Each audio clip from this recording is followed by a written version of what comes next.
Hello. Tonight, we begin with the most fascinating fairy tale. So before you get comfortable, take a moment to like the video and subscribe, but only if you genuinely enjoy what I do here. And let me know in the comments where you're tuning in from and what time it is for you. It's always fascinating to see who's joining us from around the world. Now, dim the lights.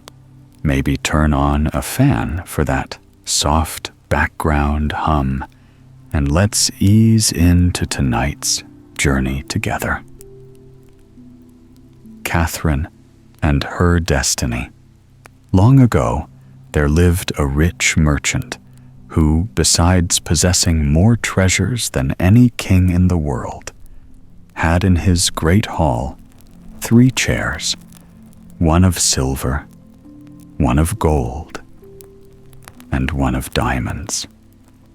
But his greatest treasure of all was his only daughter, who was called Catherine. One day, Catherine was sitting in her own room when suddenly the door flew open, and in came a tall and beautiful woman holding in her hands a little wheel. "Catherine," she said, going up to the girl, "which would you rather have, a happy youth or a happy old age?" Catherine was so taken by surprise that she did not know what to answer, and the lady repeated again, "Which would you rather have, a happy youth or a happy old age?" Then Catherine thought to herself, "If I say a happy youth, then I shall have to suffer all the rest of my life. No, I would bear trouble now and have something better to look forward to." So she looked up and replied, "Give me a happy old age." "So be it," said the lady, and turned her wheel as she spoke, vanishing the next moment as suddenly as she had come. Now this beautiful lady was the destiny of poor Catherine. Only a few days after this, the merchant heard the news that all his finest ships, laden with the richest merchandise, had been sunk in a storm, and he was left a beggar. The shock was too much for him. He took to his bed, and in a short time he was dead of his disappointment. So poor Catherine was left alone in the world, without a penny or a creature to help her. But she was a brave girl and full of spirit, and soon made up her mind that the best thing she could do was to go to the nearest town and become a servant. She lost no time in getting herself ready, and did not take long over her journey. And as she was passing down the chief street of the town, a noble lady saw her out of the window, and, struck by her sad face, said to her, "Where are you going all alone, my pretty girl?" "Ah, my lady, I am very poor, and must go to service to earn my bread." "I will take you into my service," said she, and Catherine served her well. Some time after, her mistress said to Catherine, "I am obliged to go out for a long while, and must lock the house door, so that no thieves shall get in." So she went away, and Catherine took her work and sat down at the window. Suddenly, the door burst open, and in came her destiny. "Oh, so here you are, Catherine. Did you really think I was going to leave you in peace?" And as she spoke, she walked to the linen press where Catherine's mistress kept all her finest sheets and underclothes, tore everything in pieces, and flung them on the floor. Poor Catherine wrung her hands and wept, for she thought to herself, "When my lady comes back and sees all this ruin, she will think it is my fault." And starting up, she fled through the open door. Then Destiny took all the pieces and made them whole again, and put them back in the press.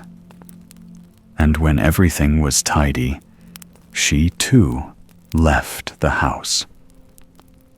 When the mistress reached home, she called Catherine, but no Catherine was there. "Can she have robbed me?" thought the old lady, and looked hastily round the house, but nothing was missing. She wondered why Catherine should have disappeared like this, but she heard no more of her, and in a few days she filled her place. Meanwhile, Catherine wandered on and on, without knowing very well where she was going, till at last she came to another town. Just as before, a noble lady happened to see her passing her window and called out to her, "Where are you going all alone, my pretty girl?" And Catherine answered, "Ah, my lady, I am very poor, and must go to service to earn my bread." "I will take you into my service," said the lady. And Catherine served her well, and hoped she might now be left in peace. But exactly as before, one day that Catherine was left in the house alone, her destiny came again and spoke to her with hard words. "What? Are you here now?" And in a passion, she tore up everything she saw, till in sheer misery, poor Catherine rushed out of the house. And so it befell for 7 years, and directly Catherine found a fresh place, her destiny came and forced her to leave it. After 7 years, however, Destiny seemed to get tired of persecuting her, and a time of peace set in for Catherine, when she had been chased away from her last house by Destiny's wicked pranks. She had taken service with another lady, who told her that it would be part of her daily work to walk to a mountain that overshadowed the town, and climbing up to the top, she was to lay on the ground some loaves of freshly baked bread, and cry with a loud voice, "Oh, Destiny, my mistress," 3 times. Then her lady's destiny would come and take away the offering. "That will I gladly do," said Catherine. So the years went by, and Catherine was still there, and every day she climbed the mountain with her basket of bread on her arm. She was happier than she had been, but sometimes, when no one saw her, she would weep as she thought over her old life and how different it was to the one she was now leading. One day, her lady saw her and said, "Catherine, what is it? Why are you always weeping And then Catherine told her story. "I have got an idea," exclaimed the lady. "Tomorrow, when you take the bread to the mountain, you shall pray my destiny to speak to yours, and entreat her to leave you in peace. Perhaps something may come of it."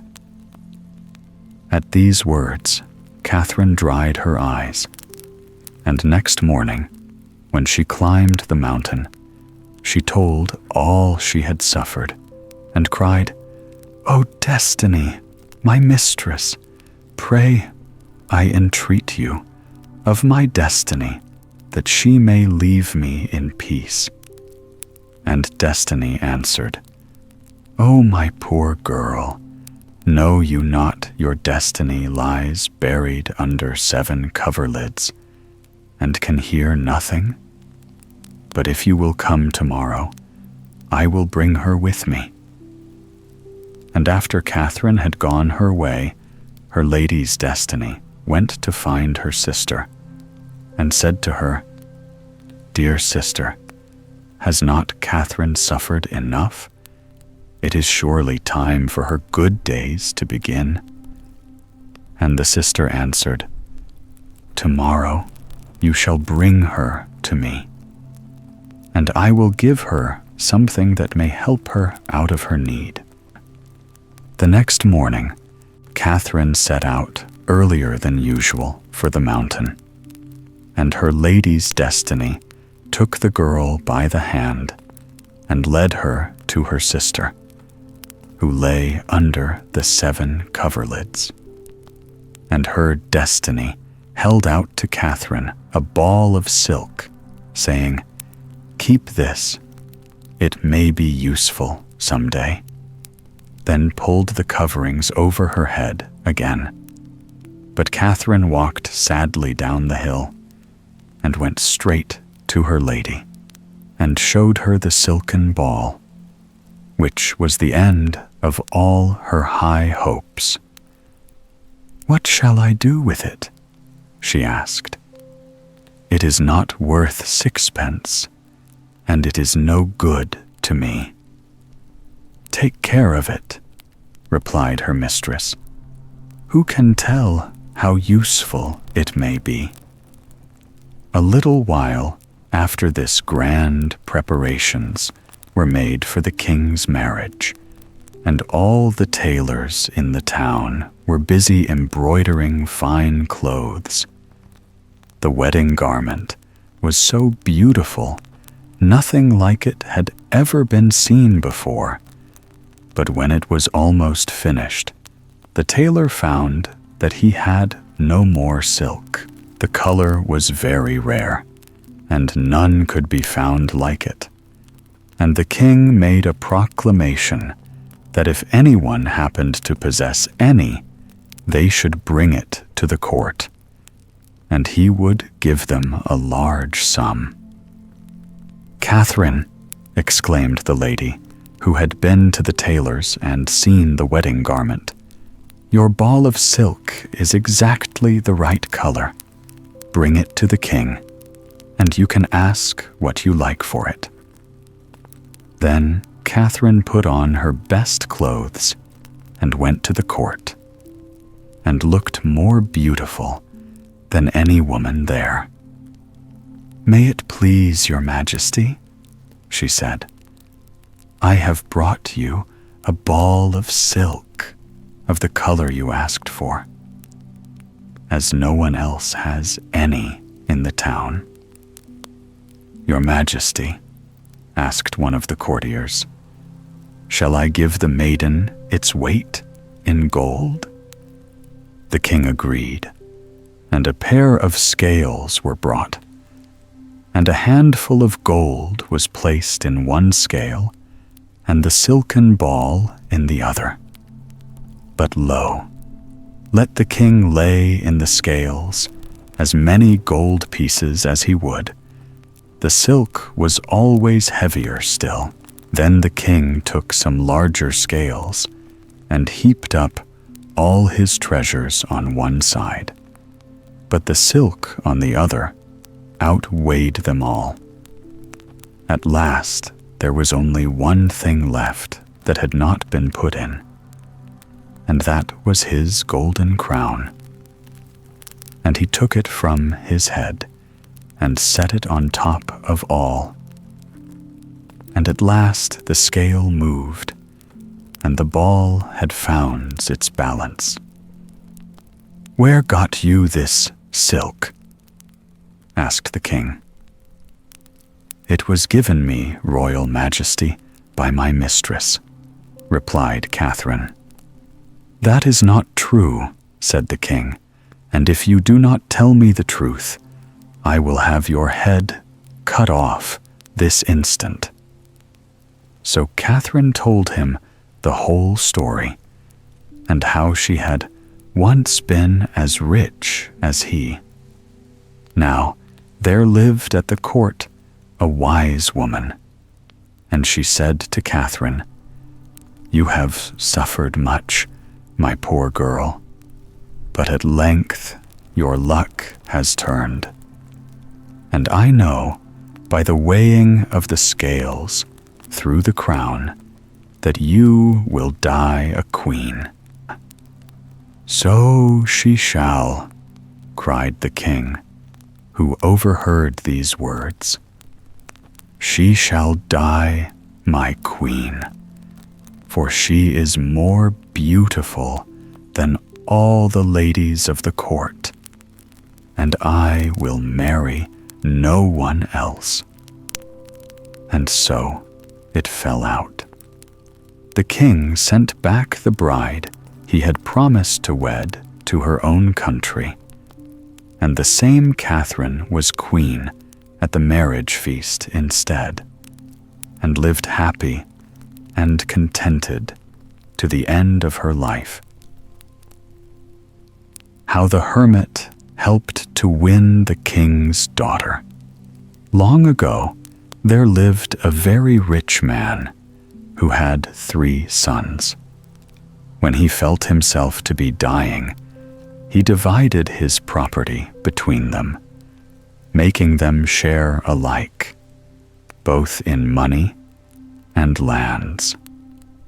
Soon after he died, the king set forth a proclamation through the whole country that whoever could build a ship that should float both on land and sea should have his daughter to wife. The eldest brother, when he heard it, said to the other, "I think I will spend some of my money in trying to build that ship, as I should like to have the king for my father-in-law." So he called together all the shipbuilders in the land and gave them orders to begin the ship without delay. And trees were cut down, and great preparations made, and in a few days everybody knew what it was all for. And there was a crowd of old people pressing round the gates of the yard, where the young man spent the most of his day. "Ah, master, give us work," they said, "so that we may earn our bread." But he only gave them hard words and spoke roughly to them. "You are old and have lost your strength. Of what use are you?" And he drove them away. Then came some boys and prayed him, "Master, give us work." But he answered them, "Of what use can you be, weaklings as you are? Get you gone." And if any presented themselves that were not skilled workmen, he would have none of them. At last there knocked at the gate a little old man with a long white beard, and said, Will you give me work so that I may earn my bread?" But he was only driven away like the rest. The ship took a long while to build and cost a great deal of money.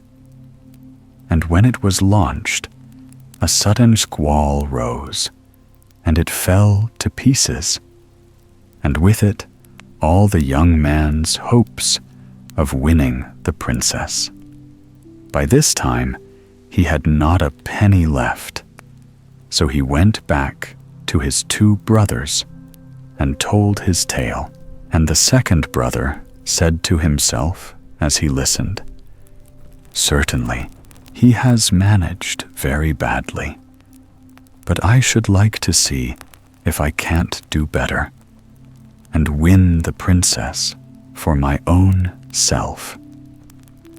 So he called together all the shipbuilders throughout the country and gave them orders to build a ship which should float on the land as well as on the sea. But his heart was no softer than his brothers, and every man that was not a skilled workman was chased away with hard words.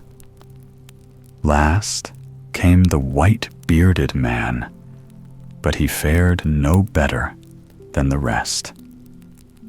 When the ship was finished, the launch took place, and everything seemed going smoothly when a gale sprang up, and the vessel was dashed to pieces on the rocks. The young man had spent his whole fortune on it, and now it was all swallowed up, was forced to beg shelter from his youngest brother. When he told his story, the youngest said to himself, "I am not rich enough to support us all 3. I had better take my turn, and if I manage to win the princess, there will be her fortune as well as my own for us to live on." So he called together all the shipbuilders in the kingdom and gave orders that a new ship should be built. Then all the old people came and asked for work, and he answered cheerfully, "Oh, yes, there is plenty for everybody." And when the boys begged to be allowed to help, he found something that they could do. And when the old man with the long white beard stood before him, praying that he might earn his bread, he replied, "Oh, Father, I could not suffer you to work, but you shall be overseer and look after the rest." Now the old man was a holy hermit, and when he saw how kind-hearted the youth was, he determined to do all he could for him to gain the wish of his heart. By and by, when the ship was finished, the hermit said to his young friend, "Now you can go and claim the king's daughter, for each ship will float both by land and sea." "Oh, good father," cried the young man, "you will not forsake me. Stay with me, I pray you, and lead me to the king." "If you wish it, I will," said the hermit, "on condition that you will give me half of anything you get." "Oh, if that is all," answered he, "it is easily promised." And they set out together on the ship. After they had gone some distance, they saw a man standing in a thick fog, which he was trying to put into a sack. "Oh, good father," exclaimed the youth, "what can he be doing?" "Ask him," said the old man. "What are you doing, my fine fellow?" "I am putting the fog into my sack. That is my business." "Ask him if he will come with us," whispered the hermit. And the man answered, "If you will give me enough to eat and drink, I will gladly stay with you." So they took him on their ship. And the youth said, as they started off again, "Good Father, before we were 2, and now we are 3. After they had traveled a little further, they met a man who had torn up half the forest and was carrying all the trees on his shoulders. "Good Father," exclaimed the youth, "only look! What can he have done that for? Ask him why he has torn up all those trees."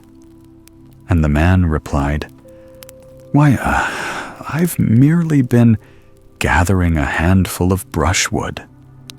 "Beg him to come with us," whispered the hermit. And the strong man answered, "Willingly, as long as you give me enough to eat and drink." And he came on the ship. And the youth said to the hermit, "Good Father, before we were 3, and now we are 4. The ship traveled on again, and some miles further on they saw a man drinking out of a stream till he had nearly drunk it dry. "Good Father," said the youth, "just look at that man. Did you ever see anybody drink like that?" "Ask him why he does it," answered the hermit.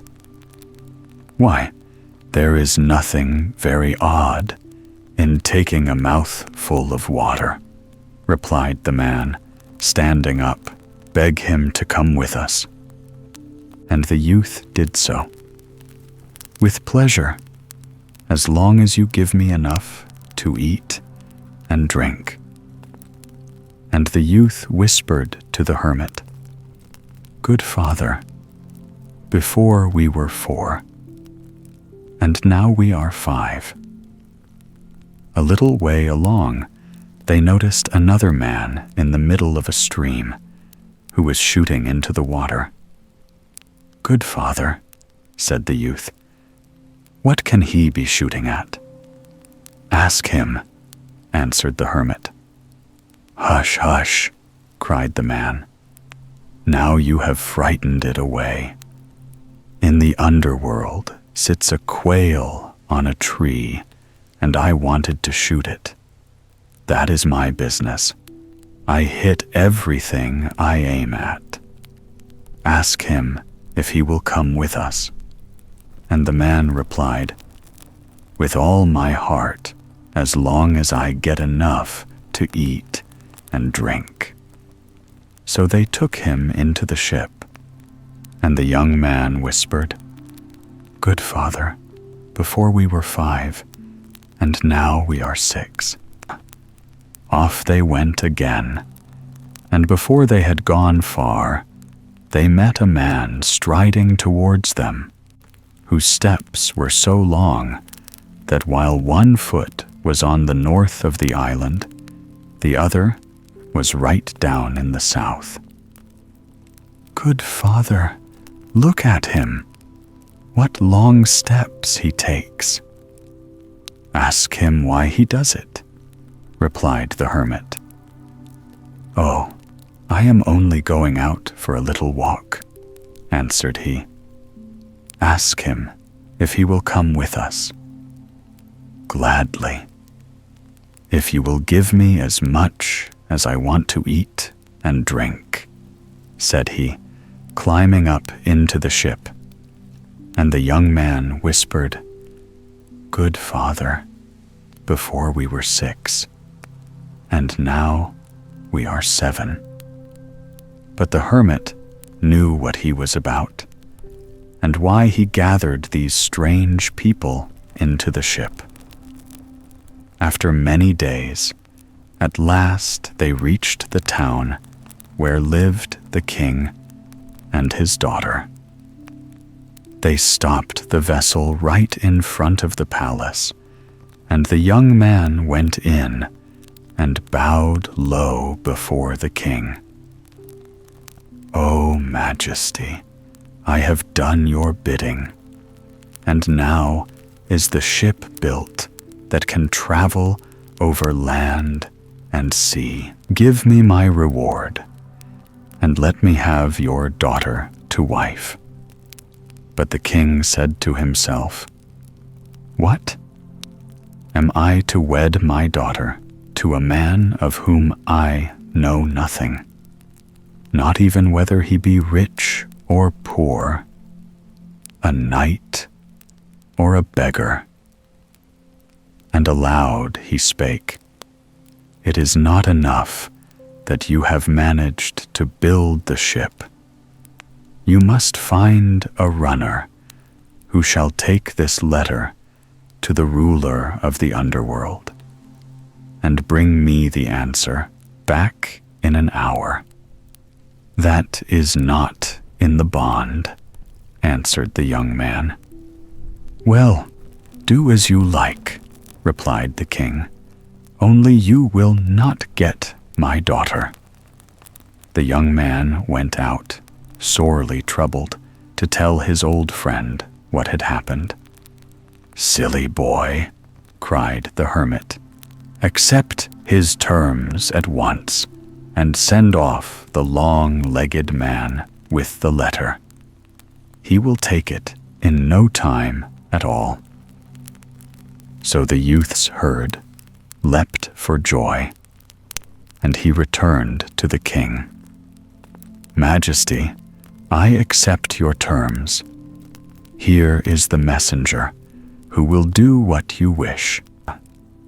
The king had no choice but to give the man the letter, and he strode off, making short work of the distance that lay between the palace and the underworld.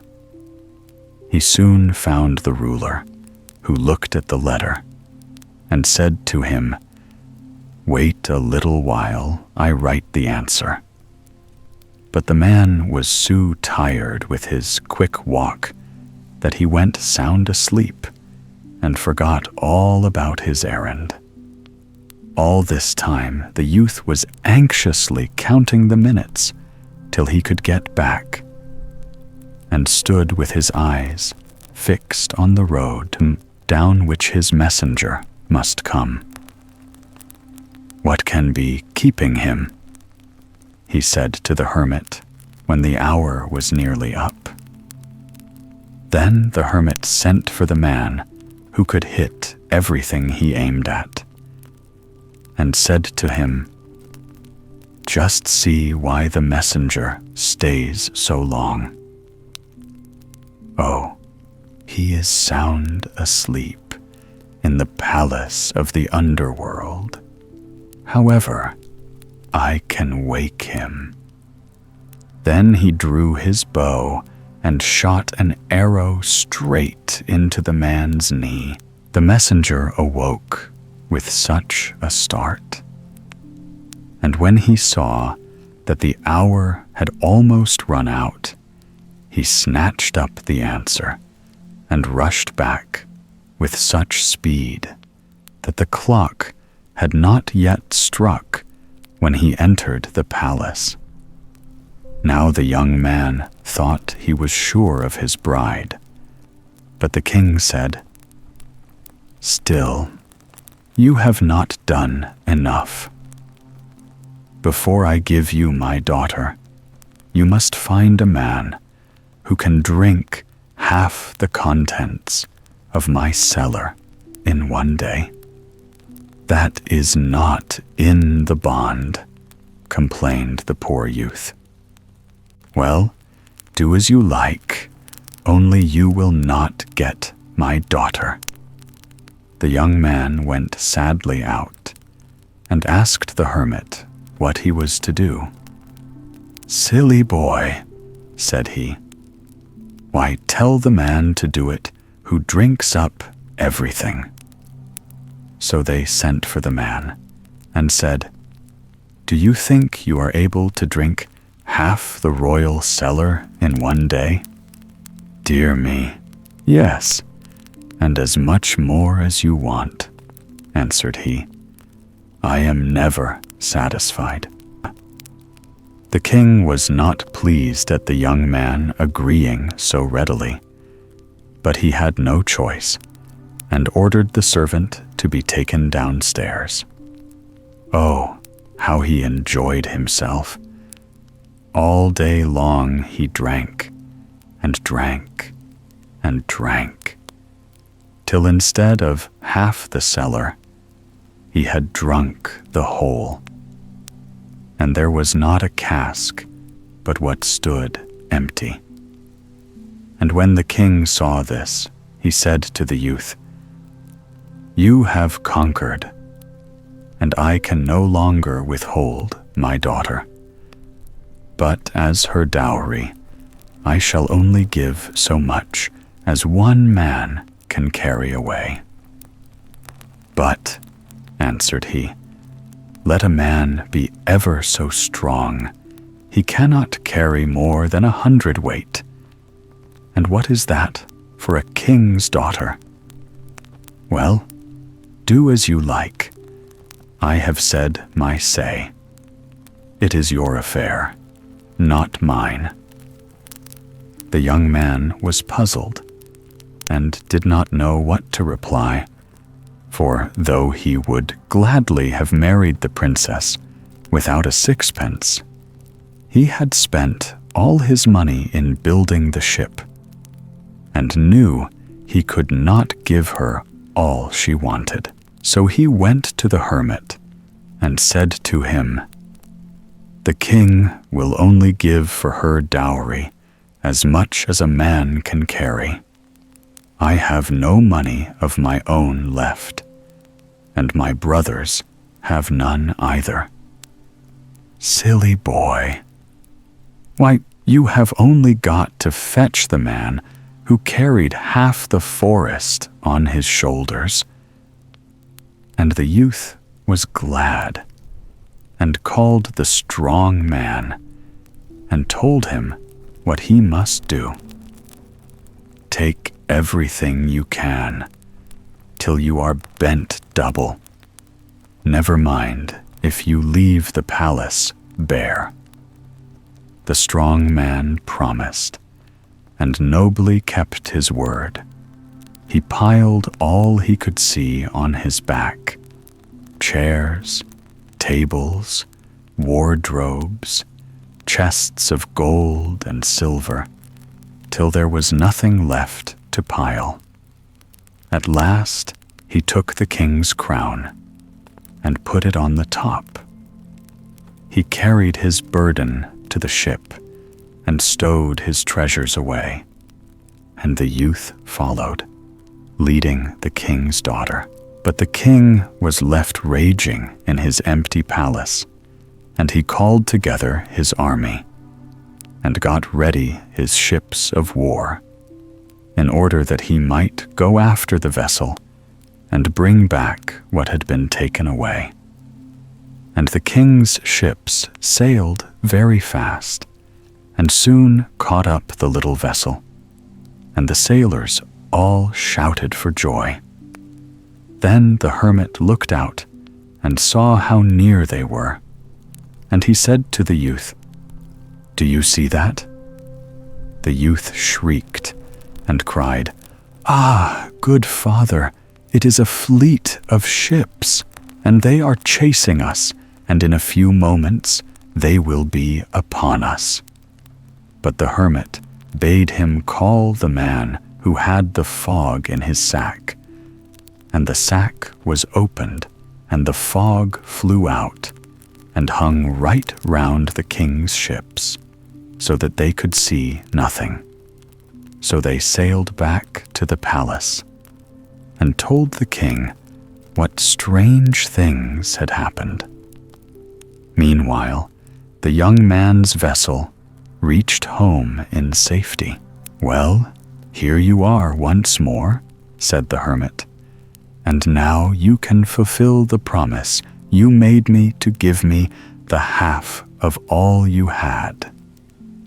"That will I do with all my heart," answered the youth, and began to divide all his treasures, putting part on one side for himself and setting aside the other for his friend. "Good father, it is finished," said he at length. "There is nothing more left to divide." "Nothing more left," cried the hermit. "Why, you have forgotten the best thing of all." "What can that be?" asked he.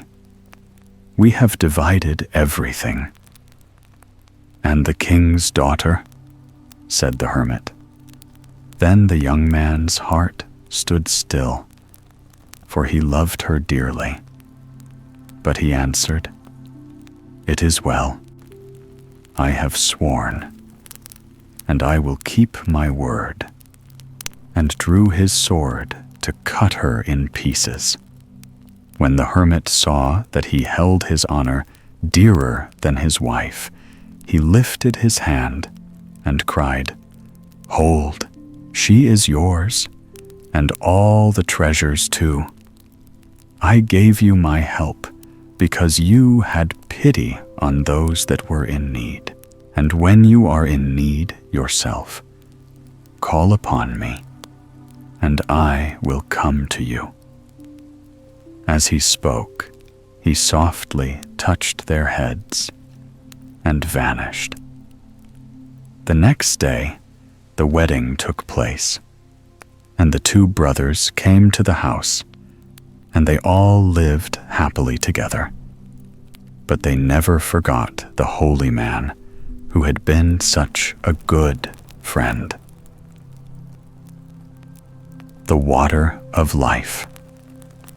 3 brothers and 1 sister lived together in a small cottage, and they loved one another dearly. One day, the eldest brother, who had never done anything but amuse himself from sunrise to sunset, said to the rest, "Let us all work hard, and perhaps we shall grow rich, and be able to build ourselves a palace." And his brothers and sister answered joyfully, "Yes, we will all work." So they fell to working with all their might, till at last they became rich, and were able to build themselves a beautiful palace, and everyone came from miles round to see its wonders, and to say how splendid it was. No one thought of finding any faults, till at length an old woman, who had been walking through the rooms with a crowd of people, suddenly exclaimed, "Yes, it is a splendid palace, but there is still something it needs." "And what may that be?" "A church." When they heard this, the brothers set to work again to earn some more money, and when they had got enough, they set about building a church, which should be as large and beautiful as the palace itself. And after the church was finished, greater numbers of people than ever flocked to see the palace and the church, and vast gardens, and magnificent halls. But one day, as the brothers were as usual doing the honors to their guests, an old man turned to them and said, "Yes, it is all most beautiful. but there is still something it needs. And what may that be? A pitcher of the water of life, a branch of the tree, the smell of whose flowers gives eternal beauty, and the talking bird. And where am I to find all those? Go to the mountain that is far off yonder, and you will find what you seek. After the old man had bowed politely and taken farewell of them, the eldest brother said to the rest, I will go in search of the water of life, and the talking bird, and the tree of beauty. But suppose some evil thing befalls you, asked his sister. How shall we know? You are right, he replied. I had not thought of that. Then they followed the old man and said to him, My eldest brother wishes to seek for the water of life, and the tree of beauty, and the talking bird that you tell him are needful to make our palace perfect. But how shall we know if any evil thing befall him? So the old man took them a knife and gave it to them, saying, Keep this carefully, and as long as the blade is bright, all is well. But if the blade is bloody, then know that evil has befallen him. The brothers thanked him and departed, and went straight to the palace, where they found the young man making ready to set out for the mountain, where the treasures he longed for lay hid. And he walked, and he walked, and he walked, till he had gone a great way, and there he met a giant. Can you tell me how much further I have still to go before I reach that mountain yonder? And why do you wish to go there? I am seeking the water of life, the talking bird, and a branch of the tree of beauty. Many have passed by seeking those treasures, but none have ever come back. And you will never come back either, unless you mark my words. Follow this path, and when you reach the mountain, you will find it covered with stones. Do not stop to look at them, but keep on your way. As you go, you will hear scoffs and laughs behind you. It will be the stones that mock. Do not heed them.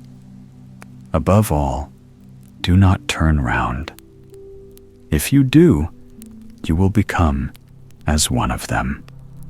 Walk straight on till you get to the top, and then take all you wish for. The young man thanked him for his counsel, and walked, and walked, and walked, till he reached the mountain. And as he climbed, he heard behind him scoffs and jeers, but he kept his ears steadily closed to them.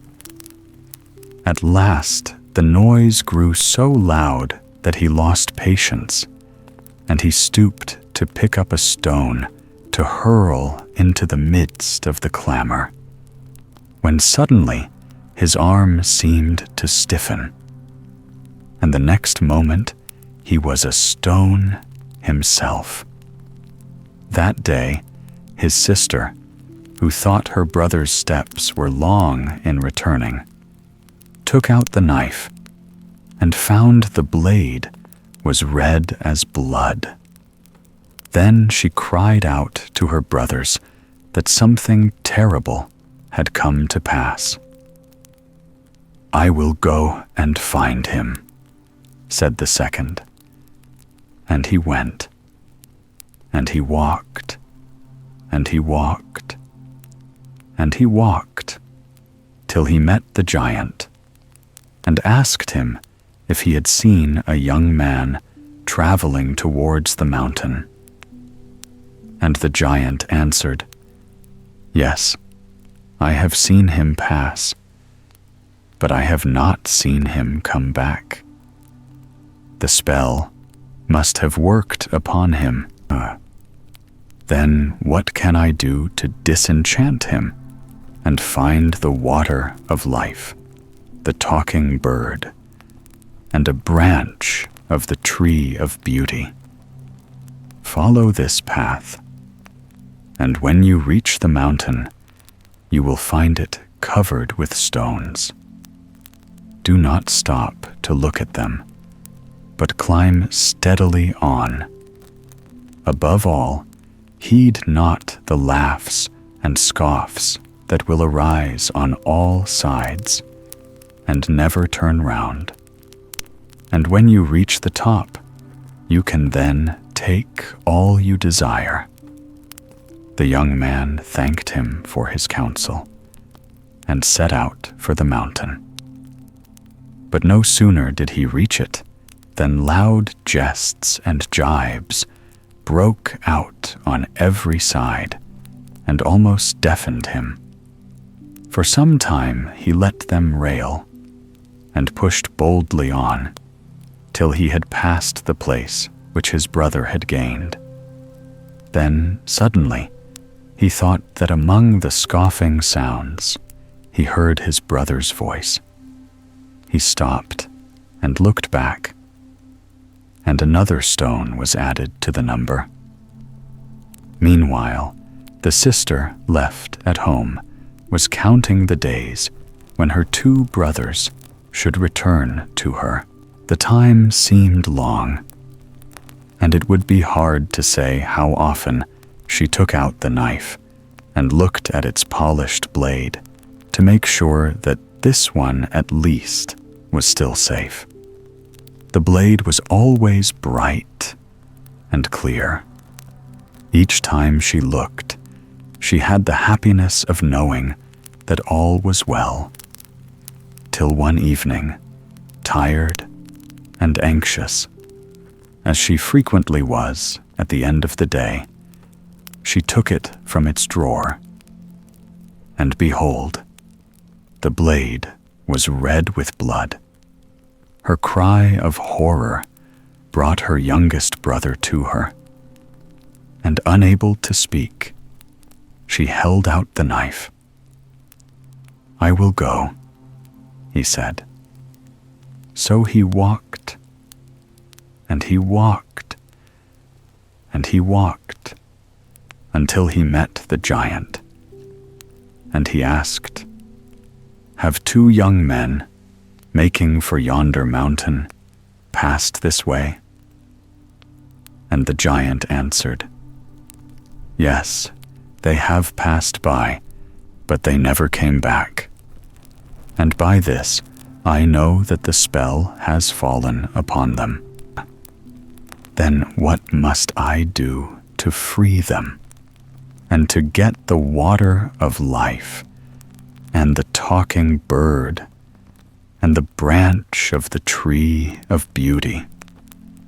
Go to the mountain, which you will find so thickly covered with stones that you will hardly be able to place your feet, and walk straight forward, turning neither to the right hand nor to the left, and paying no heed to the laughs and scoffs which will follow you, till you reach the top. And then you may take all that you desire."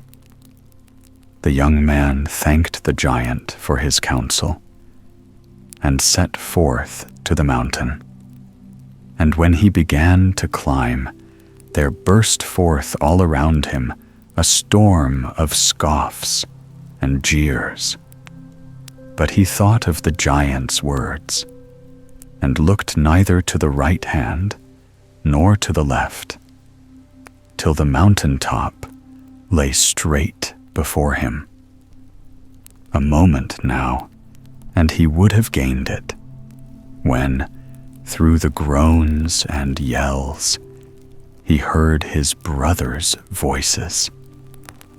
He turned, and there was one stone the more, and all this while his sister was pacing up and down the palace, hardly letting the knife out of her hand, and dreading what she knew she would see, and what she did see. The blade grew red before her eyes, and she said, "Now it is my turn."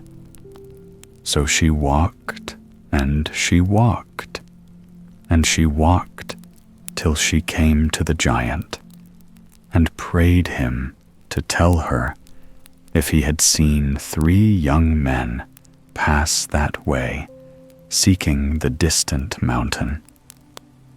"I have seen them pass, but they have never returned, and by this I know that the spell has fallen upon them. And what must I do to set them free, and to find the water of life, and the talking bird, and a branch of the tree of beauty? You must go to that mountain, which is so full of stones that your feet will hardly find a place to tread. And as you climb, you will hear a noise as if all the stones in the world were mocking you. But pay no heed to anything you may hear, and once you gain the top, you have gained everything." The girl thanked him for his counsel and set out for the mountain. And scarcely had she gone a few steps upwards when cries and screams broke forth around her, and she felt as if each stone she trod on was a living thing. But she remembered the words of the giant, and knew not what had befallen her brothers, and kept her face steadily towards the mountain top, which grew nearer and nearer every moment. But as she mounted, the clamor increased 7-fold. High above them, all rang the voices of her 3 brothers. But the girl took no heed, and at last her feet stood upon the top. Then she looked round, and saw, lying in a hollow, the pool of the water of life, and she took the brazen pitcher that she had brought with her, and filled it to the brim. By the side of the pool stood the tree of beauty, with the talking bird on one of its boughs, and she caught the bird, and placed it in a cage, and broke off one of the branches. After that, she turned, and went joyfully down the hill again, carrying her treasures. But her long climb had tired her out, and the brazen pitcher was very heavy. And as she walked, a few drops of the water spilt on the stones, and as it touched them, they changed into young men and maidens, crowding about her to give thanks for their deliverance. So she learnt by this how the evil spell might be broken, and she carefully sprinkled every stone till there was not one left, only a great company of youths and girls who followed her down the mountain. When they arrived at the palace, she did not lose a moment in planting the branch of the tree of beauty and watering it with the water of life. And the branch shot up into a tree and was heavy with flowers, and the talking bird nestled in its branches. Now the fame of these wonders was noised abroad, and the people flocked in great numbers to see the three marvels, and the maiden who had won them. And among the sightseers came the king's son, who would not go till everything was shown him, until he had heard how it had all happened. And the prince admired the strangeness and beauty of the treasures in the palace, but more than all, he admired the beauty and courage of the maiden who had brought them there. So he went home and told his parents, and gained their consent to wed her for his wife. Then the marriage was celebrated in the church adjoining the palace. Then the bridegroom took her to his own home, where they lived happy forever after. The Wounded Lion. There was once a girl so poor that she had nothing to live on, and wandered about the world asking for charity. One day, she arrived at a thatched cottage and inquired if they could give her any work.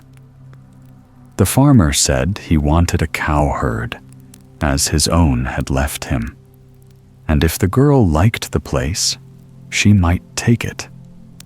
So she became a cowherd. One morning, she was driving her cows through the meadows when she heard nearby a loud groan that almost sounded human. She hastened to the spot from which the noise came and found it proceeded from a lion who lay stretched upon the ground.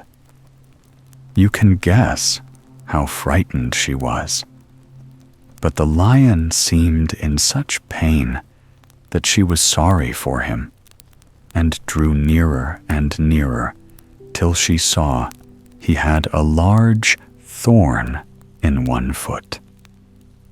She pulled out the thorn and bound up the place, and the lion was grateful, and licked her hand by way of thanks with his big, rough tongue. When the girl had finished, she went back to find the cows, but they had gone, and though she hunted everywhere, she never found them, and she had to return home and confess to her master, who scolded her bitterly, and afterwards beat her. Then he said, "Now you will have to look after the asses." So every day she had to take the asses to the woods to feed, until one morning, exactly a year after she had found the lion, she heard a groan, which sounded quite human. She went straight to the place from which the noise came, and, to her great surprise, beheld the same lion stretched on the ground with a deep wound across his face. This time, she was not afraid at all, and ran towards him, washing the wound and laying soothing herbs upon it. And when she had bound it up, the lion thanked her in the same manner as before. After that, she returned to her flock, but they were nowhere to be seen. She searched here and she searched there, but they had vanished completely.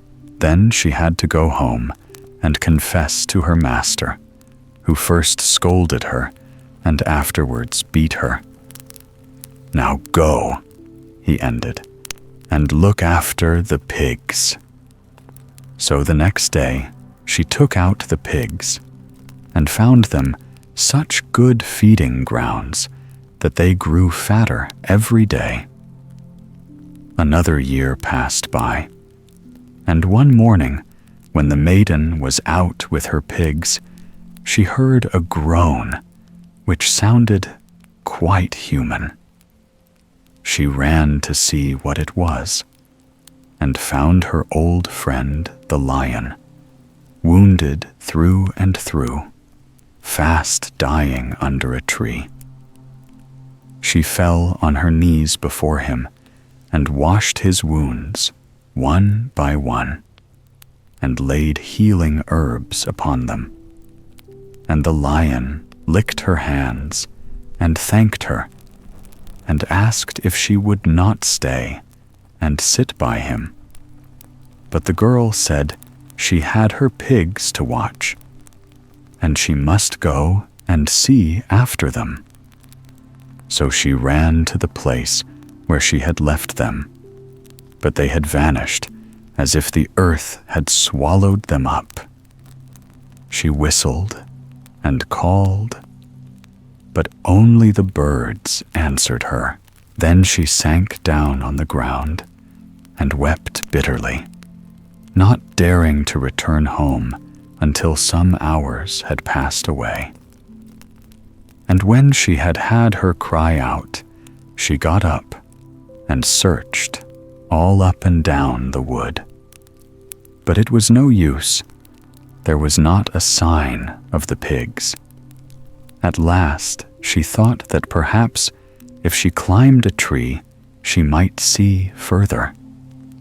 But no sooner was she seated on the highest branch than something happened which put the pigs quite out of her head. This was a handsome young man who was coming down the path, and when he had almost reached the tree, he pulled aside a rock and disappeared behind it.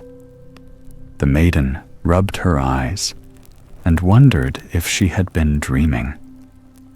Next she thought, "I will not stir from here till I see him come out and discover who he is." Accordingly, she waited, and at dawn the next morning, the rock moved to one side, and a lion came out. When he had gone quite out of sight, the girl climbed down from the tree and went to the rock, which she pushed aside, and entered the opening before her. The path led to a beautiful house. She went in, swept, and dusted the furniture, and put everything tidy. Then she ate a very good dinner, which was on a shelf in the corner, and once more clambered up to the top of her tree. As the sun set, she saw the same young man walking gaily down the path, and, as before, he pushed aside the rock and disappeared behind it. Next morning, out came the lion. He looked sharply about him on all sides, but saw no one, and then vanished into the forest. The maiden then came down from the tree and did exactly as she had done the day before. Thus 3 days went by, and every day she went and tidied up the palace. At length, when the girl found she was no nearer to discovering the secret, she resolved to ask him. And in the evening, when she caught sight of him coming through the wood, she came down from the tree and begged him to tell her his name. The young man looked very pleased to see her, and said he thought it must be she who had secretly kept his house for so many days. And he added that he was a prince enchanted by a powerful giant, but was only allowed to take his own shape at night. For all day, he was forced to appear as the lion whom she had so often helped. And, more than this, it was the giant who had stolen the oxen and the asses and the pigs in revenge for her kindness. And the girl asked him, "What can I do to disenchant you?" But he said he was afraid it was very difficult, because the only way was to get a lock of hair from the head of a king's daughter, to spin it and to make from it a cloak for the giant, who lived up on the top of a high mountain. "Very well," answered the girl. "I will go to the city and knock at the door of the king's palace and ask the princess to take me as a servant." So they parted, and when she arrived at the city, she walked about the streets crying, "Who will hire me for a servant? Who will hire me for a servant?" But though many people liked her looks, for she was clean and neat, the maiden would listen to none, and still continued crying, "Who will hire me for a servant? Who will hire me for a servant?" At last there came the waiting maid of the princess. "What can you do?" she said, and the girl was forced to confess that she could do very little. "Then you will have to do scullion's work and wash up dishes," said she. And they went straight back to the palace. Then the maiden dressed her hair afresh and made herself look very neat and smart, and everyone admired and praised her, till by and by it came to the ears of the princess, and she sent for the girl. And when she saw her, and how beautifully she had dressed her hair, the princess told her she was to come and comb out hers. Now the hair of the princess was very thick and long, and shone like the sun, and the girl combed it till it was brighter than ever. And the princess was pleased, and bade her come every day and comb her hair, till at length the girl took courage and begged leave to cut off one of the long, thick locks.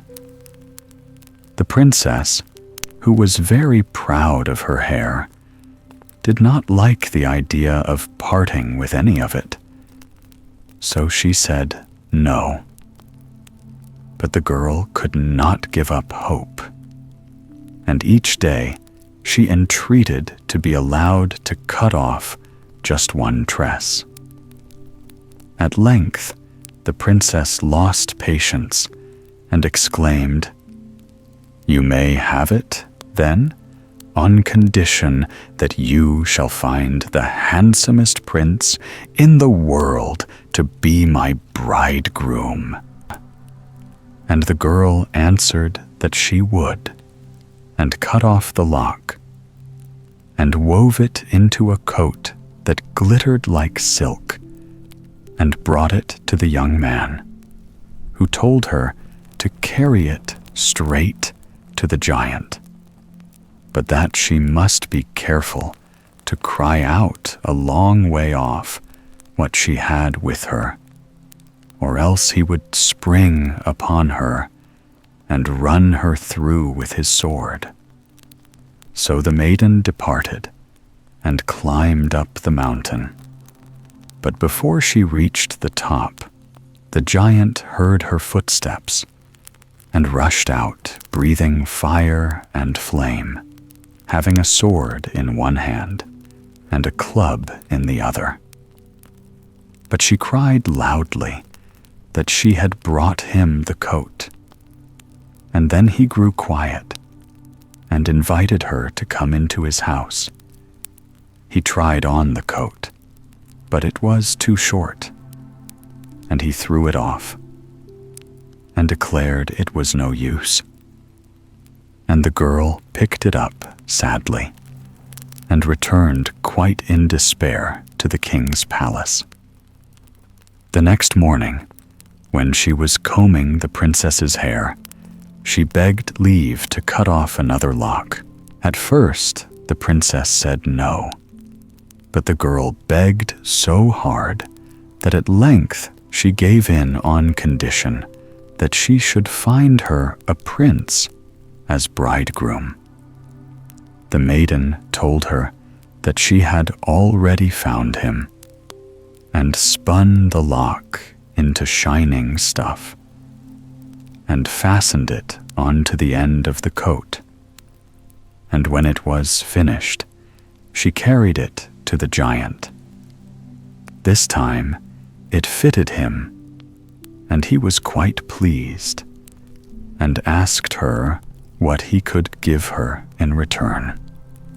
And she said that the only reward he could give her was to take the spell off the lion and bring him back to his own shape. For a long time, the giant would not hear of it, but in the end, he gave in and told her exactly how it must all be done. She was to kill the lion herself and cut him up very small. Then she must burn him and cast his ashes into the water. And out of the water, the prince would come free from enchantment forever. But the maiden went away weeping, lest the giant should have deceived her, and that after she had killed the lion, she would find she had also slain the prince. Weeping, she came down the mountain, and weeping, she joined the prince, who was awaiting her at the bottom. And when he had heard her story, he comforted her, and bade her be of good courage, and to do the bidding of the giant. And the maiden believed what the prince told her. And in the morning, when he put on his lion's form, she took a knife and slew him, and cut him up very small, and burnt him, and cast his ashes into the water. And out of the water came the prince, beautiful as the day, and as glad to look upon as the sun himself. Then the young man thanked the maiden for all she had done for him, and said she should be his wife, and none other. But the maiden only wept Bora, and answered that she could never be, for she had given her promise to the princess, when she cut off her hair, that the prince should wed her and her only. But the prince replied, "If it is the princess, we must go quickly. Come with me." So they went together to the king's palace. And when the king and queen and princess saw the young man, a great joy filled their hearts, for they knew him for the eldest son, who had long ago been enchanted by a giant and lost to them. And he asked his parents' consent that he might marry the girl who had saved him. And a great feast was made. And the maiden became a princess, and in due time a queen, and she richly deserved all the honors showered upon her. The Man Without a Heart. Once upon a time, there were 7 brothers who were orphans and had no sister. Therefore, they were obliged to do all their own housework. This they did not like at all. So after much deliberation, they decided to get married. There were, unfortunately, no young girls to be found in the place where they lived, but the elder brothers agreed to go out into the world and seek for brides, promising to bring back a very pretty wife for the youngest, also, if he would, meanwhile stay at home and take care of the house. He consented willingly, and the 6 young men set off in good spirits. On their way, they came to a small cottage standing quite by itself in a wood, and before the door stood an old man, who accosted the brothers, saying, "Hello, you young fellows, whither away so fast and cheerily? We are going to find bonny brides for ourselves, and one for our youngest brother at home," they replied. "Oh, dear youths," said the old man, "I am terribly lonely here. Pray bring a bride for me also. Only remember, she must be young and pretty."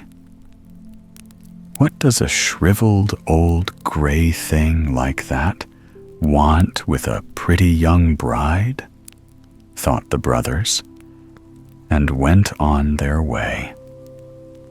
Presently, they came to a town where were 7 sisters, as young and as lovely as anyone could wish.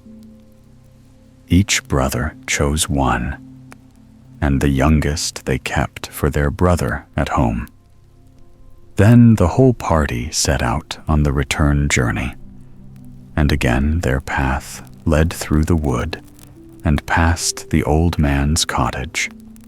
There he stood before the door and cried, "Oh, you fine fellows, what a charming bride you have brought me."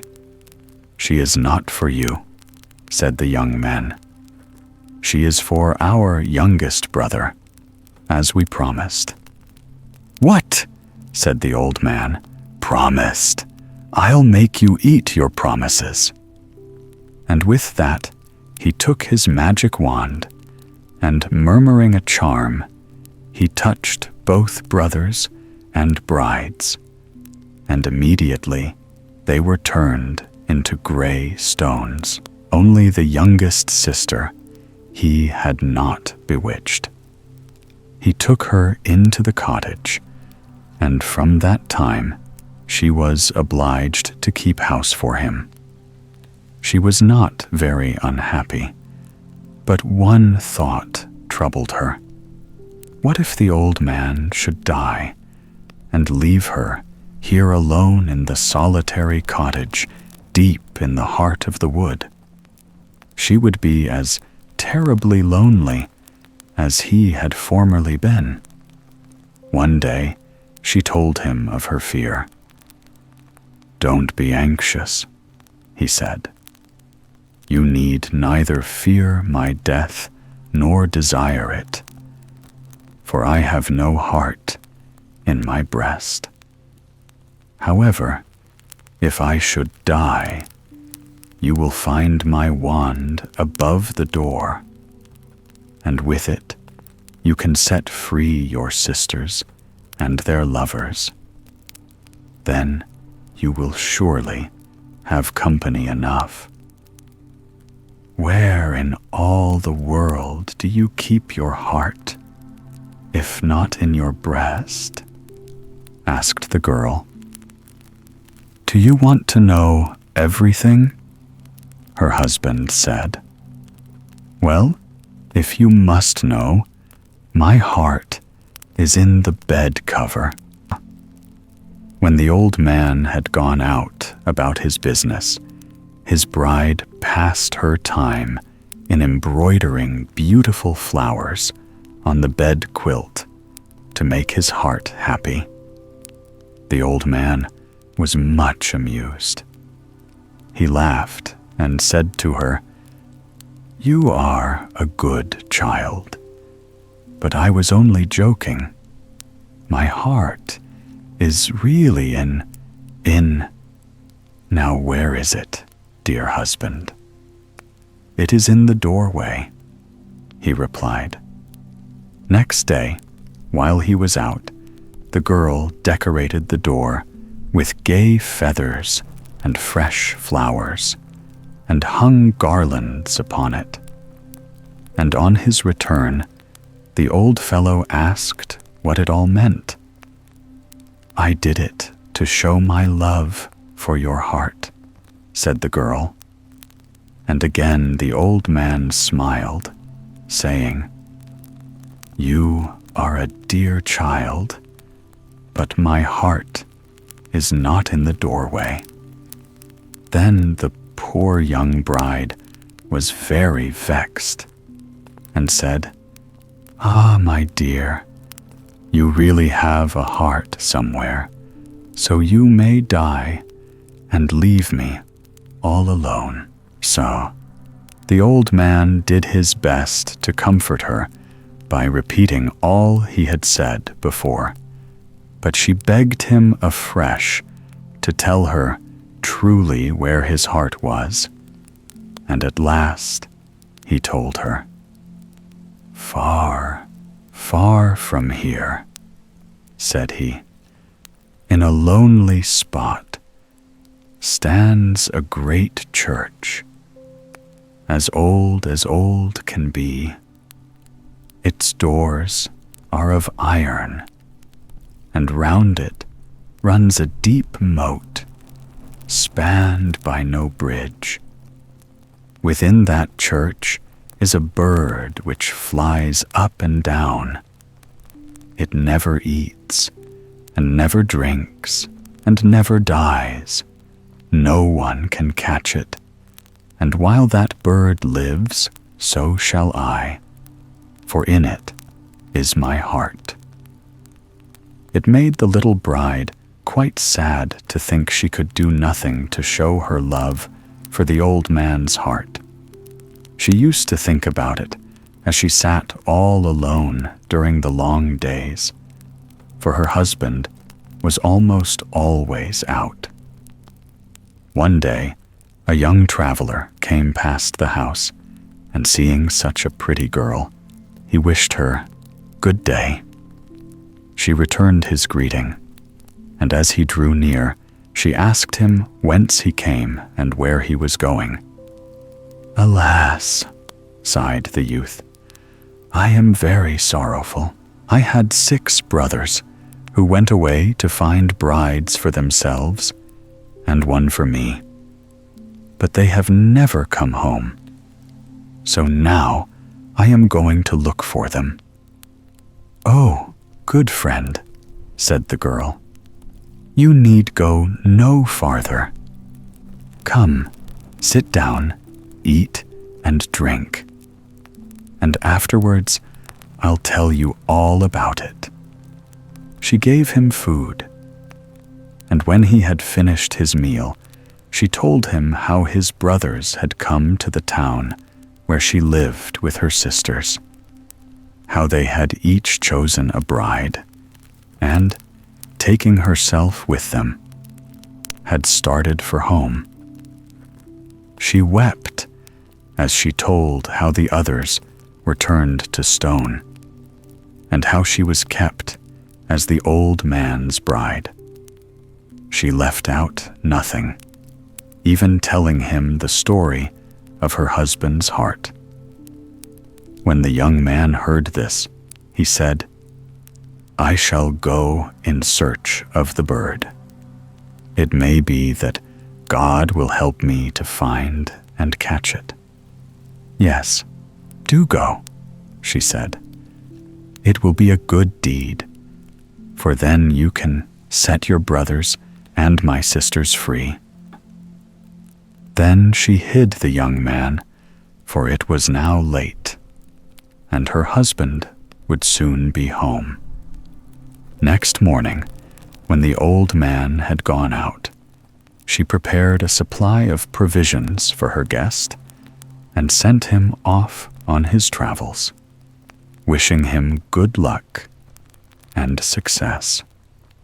He walked on and on till he thought it must be time for breakfast. So he opened his knapsack and was delighted to find such a store of good things. "What a feast!" he exclaimed. "Will anyone come and share it?" "Moo!" sounded close behind him, and looking round, he saw a great red ox, which said, "I have much pleasure in accepting your kind invitation. I'm delighted to see you. Pray help yourself.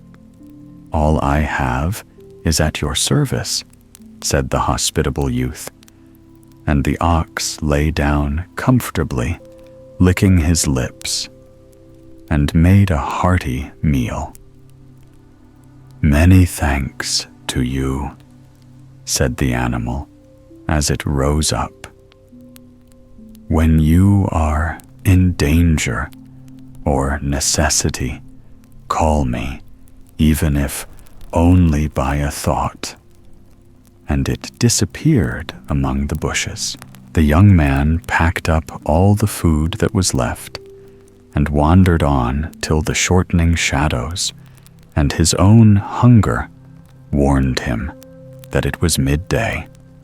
He laid the cloth on the ground and spread out his provisions, saying at the same time, "Dinner is ready, and anyone who wishes to share it is welcome." Then there was a great rustling in the undergrowth, and out ran a wild boar, grunting, "Oomph, oomph, oomph." Someone said dinner was ready. Was it you? And did you mean me to come? By all means, help yourself to what I have, said the young traveler.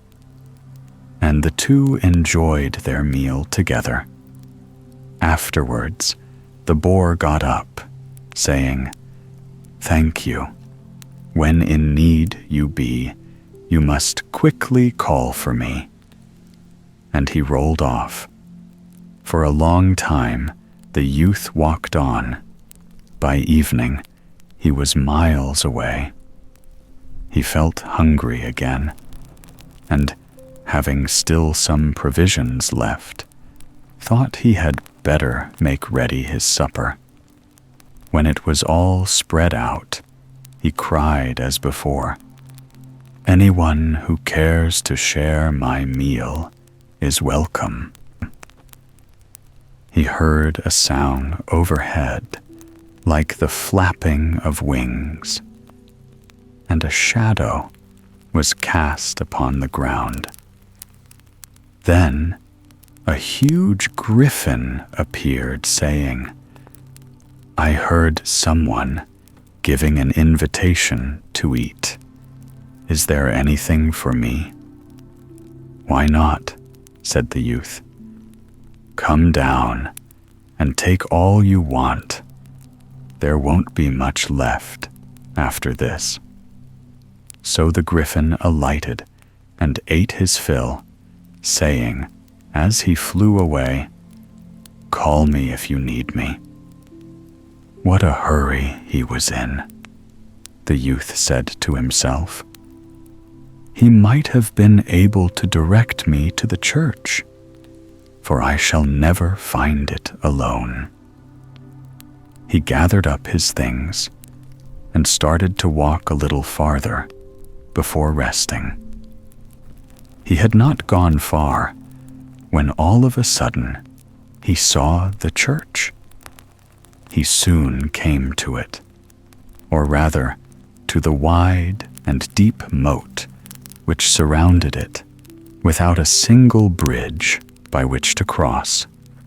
It was too late to attempt anything now, and besides, the poor youth was very tired, so he lay down on the ground and fell fast asleep. Next morning, when he awoke, he began to wish himself over the moat, and the thought occurred to him that if only the red ox were there, and thirsty enough to drink up all the water in the moat, he might walk across it dry-shod. Scarcely had the thought crossed his brain before the ox appeared and began to drink up the water. The grateful youth hastened across as soon as the moat was dry, but found it impossible to penetrate the thick walls and strong iron doors of the church. I believe that Big Boar would be of more use here than I am, he thought. And lo, at the wish, the wild boar came and began to push hard against the wall. He managed to loosen one stone with his tusks, and having made a beginning, stone after stone was poked out till he had made quite a large hole, big enough to let a man go through. The young man quickly entered the church and saw a bird flying about, but he could not catch it. "Oh," he exclaimed, "if only the griffin were here, he would soon catch it." At these words, the griffin appeared, and seizing the bird, gave it to the youth, who carried it off carefully, while the griffin flew away. The young man hurried home as fast as possible and reached the cottage before evening. He told his story to the little bride, who, after giving him some food and drink, hid him with his bird beneath the bed. Presently, the old man came home and complained of feeling ill. Nothing, he said, would go well with him any more. His heart bird was caught. The youth under the bed heard this and thought, "This old fellow has done me no particular harm, but then he has bewitched my brothers and their brides, and has kept my bride for himself, and that is certainly bad enough." So he pinched the bird, and the old man cried, "Ah, I feel death gripping me. Child, I am dying." With these words, he fell fainting from his chair, and as the youth, before he knew what he was doing, had squeezed the bird to death, the old man died also. Out crept the young man from under the bed, and the girl took the magic wand, which she found where the old man had told her, and, touching the 12 gray stones, transformed them at once into the 6 brothers and their brides. Then there was great joy, and kissing and embracing, and there lay the old man, quite dead, and no magic wand could restore him to life, even had they wished it. After that, they all went away and were married, and lived many years happily together. The 2 brothers. Long ago there lived two brothers, both of them very handsome, and both so very poor that they seldom had anything to eat but the fish which they caught. One day they had been out in their boat since sunrise without a single bite, and were just thinking of putting up their lines and going home to bed when they felt a little feeble tug, and, drawing in hastily, they found a tiny fish at the end of the hook. "What a wretched little creature," cried one brother. "However, it is better than nothing, and I will bake him with bread crumbs and have him for supper." "Oh, do not kill me yet," begged the fish. "I will bring you good luck. Indeed I will." "You silly thing," said the young man. "I've caught you, and I shall eat you." But his brother was sorry for the fish, and put in a word for him. "Let the poor little fellow live. He would hardly make one bite, and after all, how do we know we are not throwing away our luck? Put him back into the sea. It will be much better." "If you will let me live," said the fish, "you will find on the sands tomorrow morning 2 beautiful horses splendidly saddled and bridled, and on them you can go through the world as knights seeking adventures." "Oh dear, what nonsense!" exclaimed the elder. "And besides, what proof have we that you are speaking the truth?" But again the younger brother interposed. "Oh, do let him live. You know, if he is lying to us, we can always catch him again. It is quite worthwhile trying." At last the young man gave in and threw the fish back into the sea, and both brothers went supperless to bed, and wondered what fortune the next day would bring. At the first streaks of dawn, they were both up, and in a very few minutes were running down to the shore. And there, just as the fish had said, stood 2 magnificent horses, saddled and bridled, and on their backs lay suits of armor and underdresses, 2 swords, and 2 purses of gold. "There," said the younger brother, "are you not thankful you did not eat that fish? He has brought us good luck, and there is no knowing how great we may become. Now, we will each seek our own adventures. If you will take one road, I will go the other." "Very well," replied the elder. "But how shall we let each other know if we are both living?" "Do you see this fig tree?" said the younger. "Well, whenever we want news of each other, we have only to come here and make a slit with our swords in the back. If milk flows, it is a sign that we are well and prosperous. But if, instead of milk, there is blood, then we are either dead or in great danger."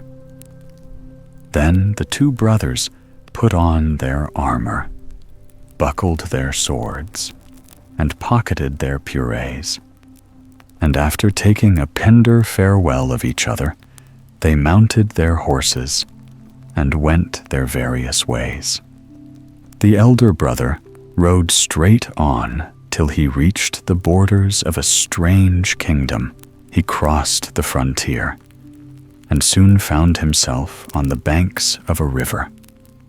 And before him, in the middle of the stream, a beautiful girl sat chained to a rock and weeping bitterly. For in this river dwelt a serpent with 7 heads, who threatened to lay waste the whole land by breathing fire and flame from his nostrils, unless the king sent him every morning a man for his breakfast. This had gone on so long that now there were no men left, and he had been obliged to send his own daughter instead. And the poor girl was waiting till the monster got hungry and felt inclined to eat her. When the young man saw the maiden weeping bitterly, he said to her, "What is the matter, my poor girl?" "Oh," she answered, "I am chained here till a horrible serpent with 7 heads comes to eat me. Oh, sir, do not linger here, or he will eat you too." "I shall stay," replied the young man, "for I mean to set you free." "That is impossible. You do not know what a fearful monster the serpent is. You can do nothing against him." "That is my affair, beautiful captive," answered he. "Only tell me, which way will the serpent come?" "Well, if you are resolved to free me, listen to my advice. Stand a little on one side, and then, when the serpent rises to the surface, I will say to him, 'O serpent, today you can eat 2 people, but you had better begin first with the young man, for I am chained and cannot run away.' When he hears this, most likely he will attack you." So the young man stood carefully on one side, and by he heard a great rushing in the water, and a horrible monster came up to the surface and looked out for the rock where the king's daughter was chained. For it was getting late, and he was hungry.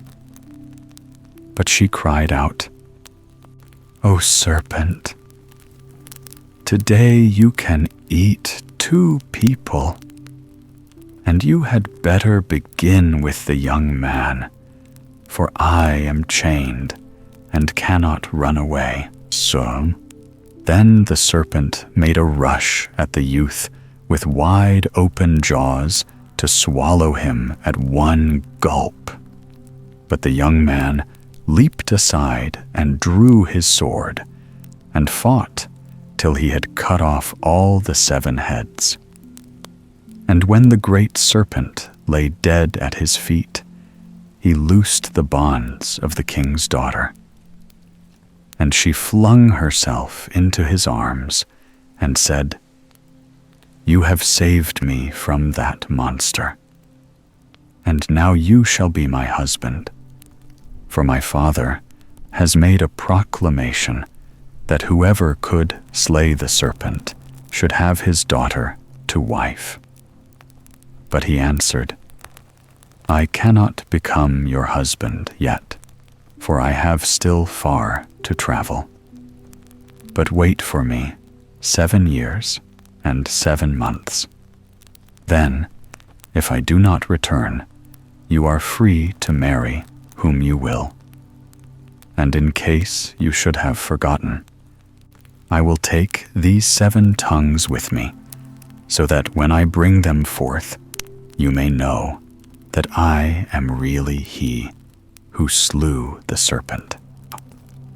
So saying, he cut out the 7 tongues, and the princess gave him a thick cloth to wrap them in, and he mounted his horse and rode away.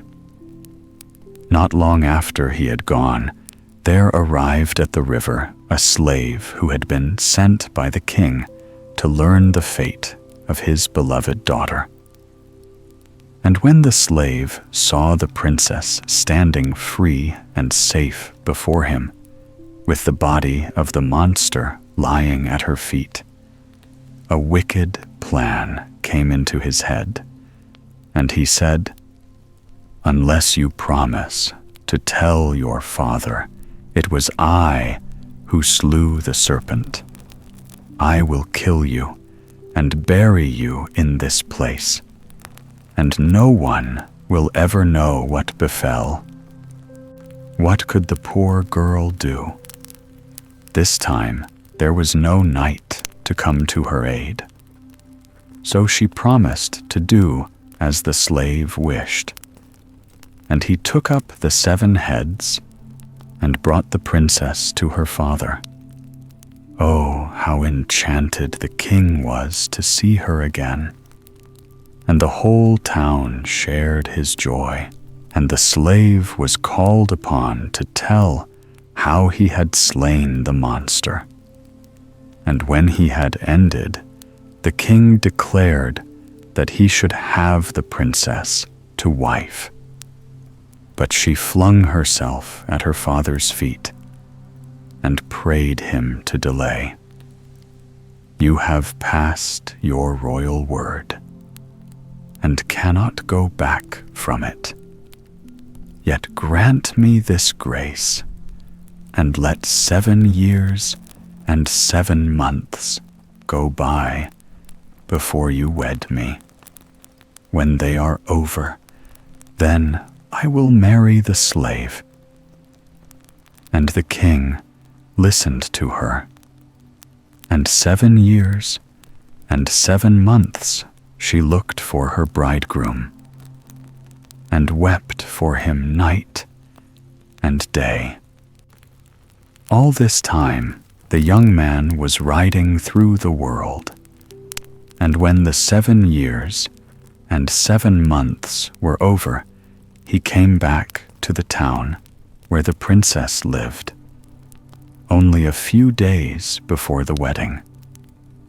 And he stood before the king and said to him, "Give me your daughter, O king, for I slew the 7-headed serpent, and as a sign that my words are true, look on these 7 tongues, which I cut from his 7 heads, and on this embroidered cloth, which was given me by your daughter."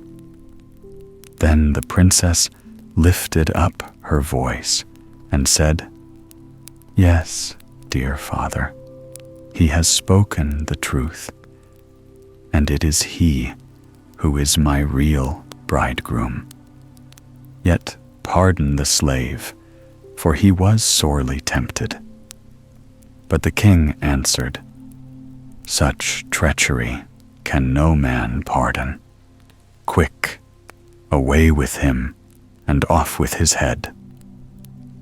So the false slave was put to death, that none might follow in his footsteps. And the wedding feast was held, and the hearts of all rejoiced that the true bridegroom had come at last. These 2 lived happy and contentedly for a long while, when one evening, as the young man was looking from the window, he saw on a mountain that lay out beyond the town a great bright light. "What can it be?" he said to his wife. "Ah, do not look at it," she answered, "for it comes from the house of a wicked witch whom no man can manage to kill." But the princess had better have kept silence, for her words made her husband's heart burn within him, and he longed to try his strength against the witch's cunning. And all day long the feeling grew stronger, till the next morning he mounted his horse, and in spite of his wife's tears, he rode off to the mountain. The distance was greater than he thought, and it was dark before he reached the foot of the mountain. Indeed, he could not have found the road at all had it not been for the bright light, which shone like the moon on his path. At length, he came to the door of a fine castle, which had a blaze streaming from every window. He mounted a flight of steps and entered a hall where a hideous old woman was sitting on a golden chair. She scowled at the young man and said, "With a single one of the hairs of my head, I can turn you into stone." "Oh, what nonsense!" cried he. "Be quiet, old woman. What could you do with one hair?" But the witch pulled out a hair and laid it on his shoulder, and his limbs grew cold and heavy, and he could not stir. Now at this very moment, the younger brother was thinking of him and wondering how he had got on during all the years since they had parted. "I will go to the fig tree," he said to himself, "to see whether he is alive or dead." So he rode through the forest till he came where the fig tree stood, and cut a slit in the bark, and waited. In a moment, a little gurgling noise was heard, and out came a stream of blood running fast. "Ah, woe is me," he cried bitterly. "My brother is dead or dying. Shall I ever reach him in time to save his life?" Then, leaping on his horse, he shouted, "Now, my steed, fly like the wind." And they rode right through the world, till one day they came to the town where the young man and his wife lived. Here, the princess had been sitting every day since the morning that her husband had left her, weeping bitter tears, and listening for his footsteps. And when she saw his brother ride under the balcony, she mistook him for her own husband, for they were so alike that no man might tell the difference, and her heart bounded, and leaning down, she called to him, "At last, at last, how long have I waited for thee?" When the younger brother heard these words, he said to himself, "So it was here that my brother lived, and this beautiful woman is my sister-in-law." But he kept silence, and let her believe he was indeed her husband. Full of joy, the princess led him to the old king, who welcomed him as his own son, and ordered a feast to be made for him. And the princess was beside herself with gladness. But when she would have put her arms round him and kissed him, he held up his hand to stop her, saying, "Touch me not," at which she marveled greatly.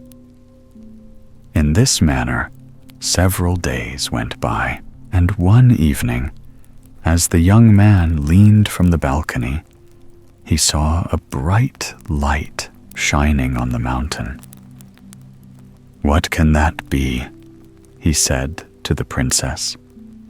"Oh, come away," she cried. "Has not that light already proved your bane? Do you wish to fight a second time with that old witch?" He marked her words, though she knew it not, and they taught him where his brother was, and what had befallen him. So before sunrise, he stole out early, saddled his horse, and rode off to the mountain. But the way was further than he thought, and on the road he met a little old man who asked him whither he was going. Then the young man told him his story and added, "Somehow or other, I must free my brother, who has fallen into the power of an old witch." "I will tell you what you must do," said the old man. "The witch's power lies in her hair. So when you see her, spring on her and seize her by the hair, and then she cannot harm you. Be very careful never to let her hair go. Bid her lead you to your brother, and force her to bring him back to life. For she has an ointment that will heal all wounds, and even wake the dead. And when your brother stands safe and well before you, then cut off her head, for she is a wicked woman." The young man was grateful for these words, and promised to obey them. Then he rode on, and soon reached the castle. He walked boldly up the steps and entered the hall, where the hideous old witch came to meet him. She grinned horribly at him and cried out, "With one hair of my head, I can change you into stone." "Can you, indeed?" said the young man, seizing her by the hair. "You old wretch, tell me what you have done with my brother, or I will cut your head off this very instant." Now the witch's strength was all gone from her, and she had to obey. "I will take you to your brother," she said, hoping to get the better of him by cunning. "But leave me alone. You hold me so tight that I cannot walk." "You must manage somehow," he answered, and held her tighter than ever. She led him into a large hall filled with stone statues, which once had been men, and, pointing out one, she said, "There is your brother." The young man looked at them all and shook his head. "My brother is not here. Take me to him, or it will be the worse for you." But she tried to put him off with other statues, though it was no good.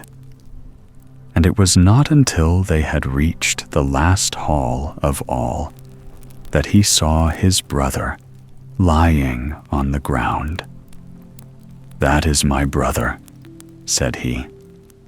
"Now give me the ointment that will restore him to life." Very unwillingly, the old witch opened a cupboard close by, filled with bottles and jars, and took down one and held it out to the young man. But he was on the watch for trickery, and examined it carefully, and saw that it had no power to heal. This happened many times, till at length she found it was no use, and gave him the one he wanted.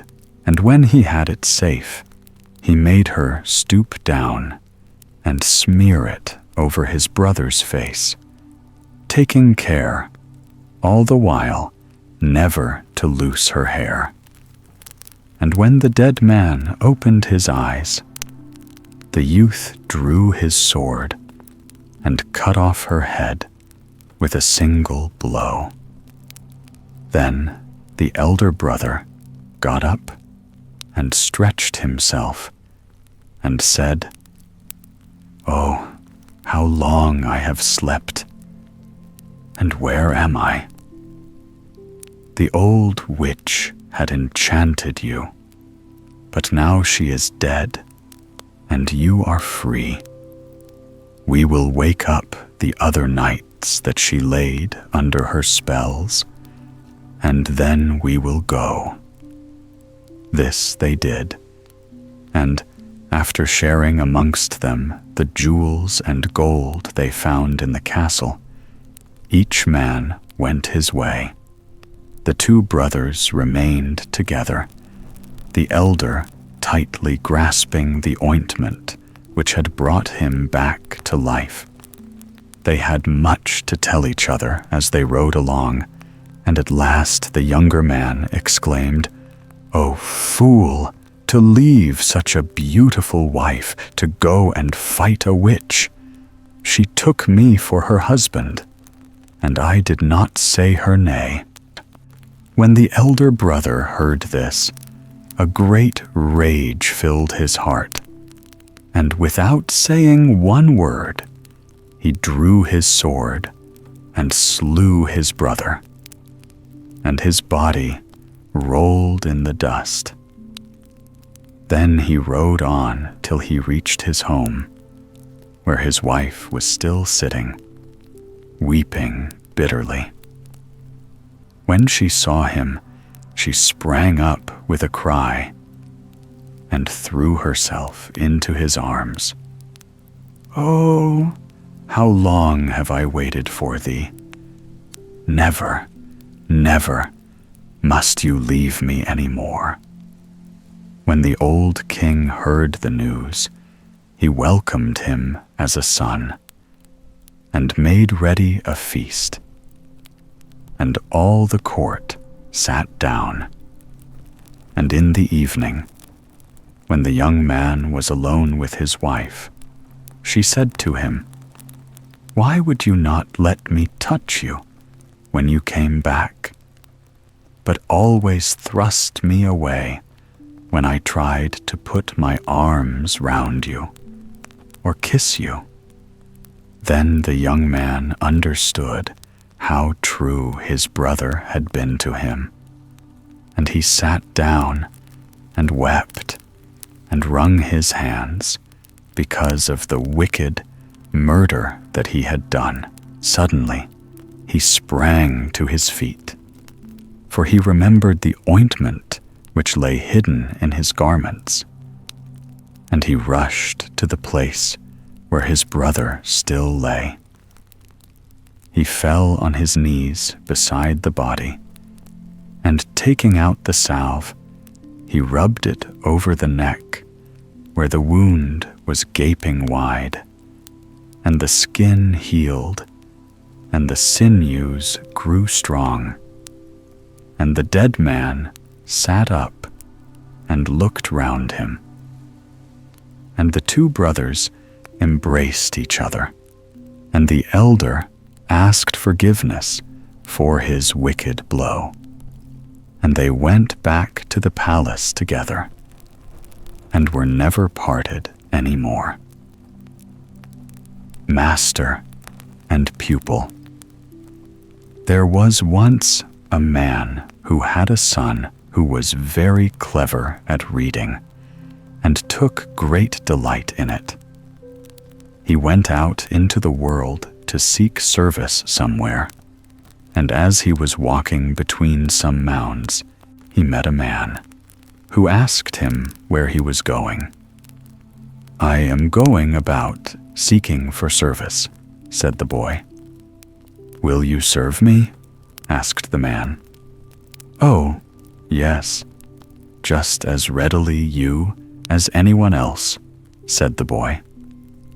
"But can you read?" asked the man. "As well as the priest," said the boy. "Then I can't have you," said the man. "In fact, I was just wanting a boy who couldn't read. His only work would be to dust my old books." The man then went on his way and left the boy looking after him. "It was a pity I didn't get that place," thought he. "That was just the very thing for me."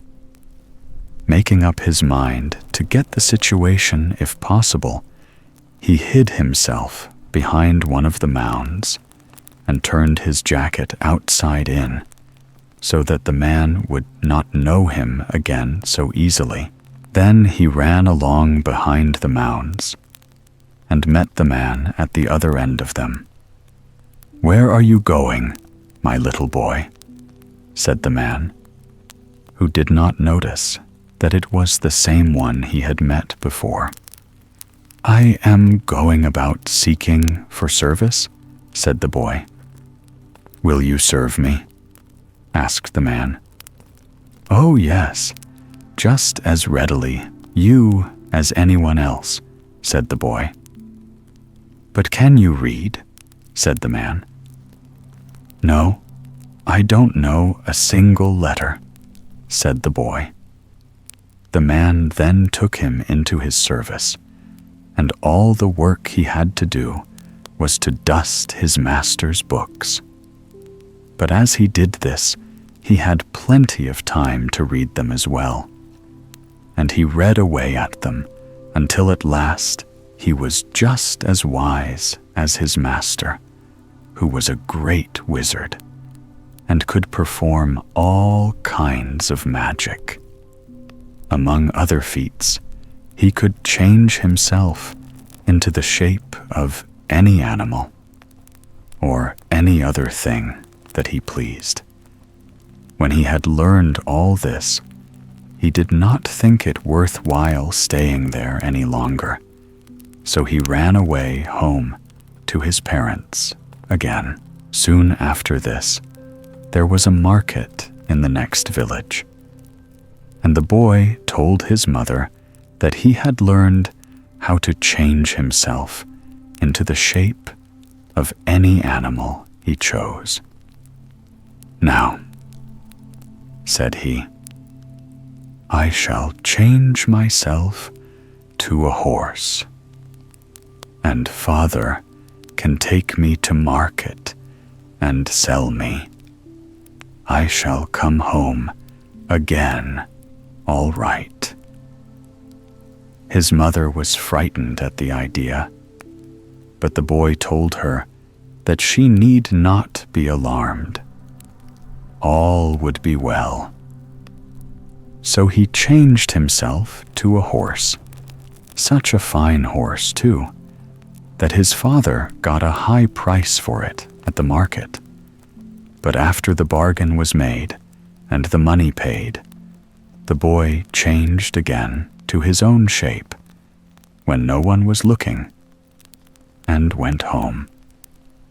The story spread all over the country about the fine horse that had been sold and then had disappeared. And at last the news came to the ears of the wizard. "Aha," said he, "this is that boy of mine who befooled me and ran away. But I shall have him yet." The next time that there was a market, the boy again changed himself to a horse and was taken thither by his father. The horse soon found a purchaser, and while the two were inside drinking the luck penny, the wizard came along and saw the horse. He knew at once that it was not an ordinary one, so he also went inside and offered the purchaser far more than he had paid for it, so the latter sold it to him. The first thing the wizard now did was to lead the horse away to a smith to get a red-hot nail driven into its mouth, because after that it could not change its shape again. When the horse saw this, it changed itself to a dove and flew up into the air. The wizard at once changed himself into a hawk and flew up after it. The dove now turned into a gold ring and fell into a girl's lap. The hawk now turned into a man and offered the girl a great sum of money for the gold ring, but she would not part with it, seeing that it had fallen down to her, as it were, from heaven. However, the wizard kept on offering her more and more for it, until at last the gold ring grew frightened and changed itself into a grain of barley, which fell on the ground. The man then turned into a hen and began to search for the grain of barley, but this again changed itself to a polecat and took off the hen's head with a single snap. The wizard was now dead. The polecat put on human shape, and the youth afterwards married the girl, and from that time forward let all his magic arts alone. The Golden Lion. There was once a rich merchant who had 3 sons, and when they were grown up, the eldest said to him, "Father, I wish to travel and see the world. I pray you, let me." So the father ordered a beautiful ship to be fitted up, and the young man sailed away in it. After some weeks, the vessel cast anchor before a large town, and the merchant's son went on shore. The first thing he saw was a large notice written on a board, saying that if any man could find the king's daughter within 8 days, he should have her to wife, but that if he tried and failed, his head must be the forfeit. Well, thought the youth, as he read this proclamation, that ought not to be a very difficult matter. And he asked an audience of the king, and told him that he wished to seek for the princess. "Certainly," replied the king. "You have the whole palace to search in, but remember, if you fail, it will cost you your head."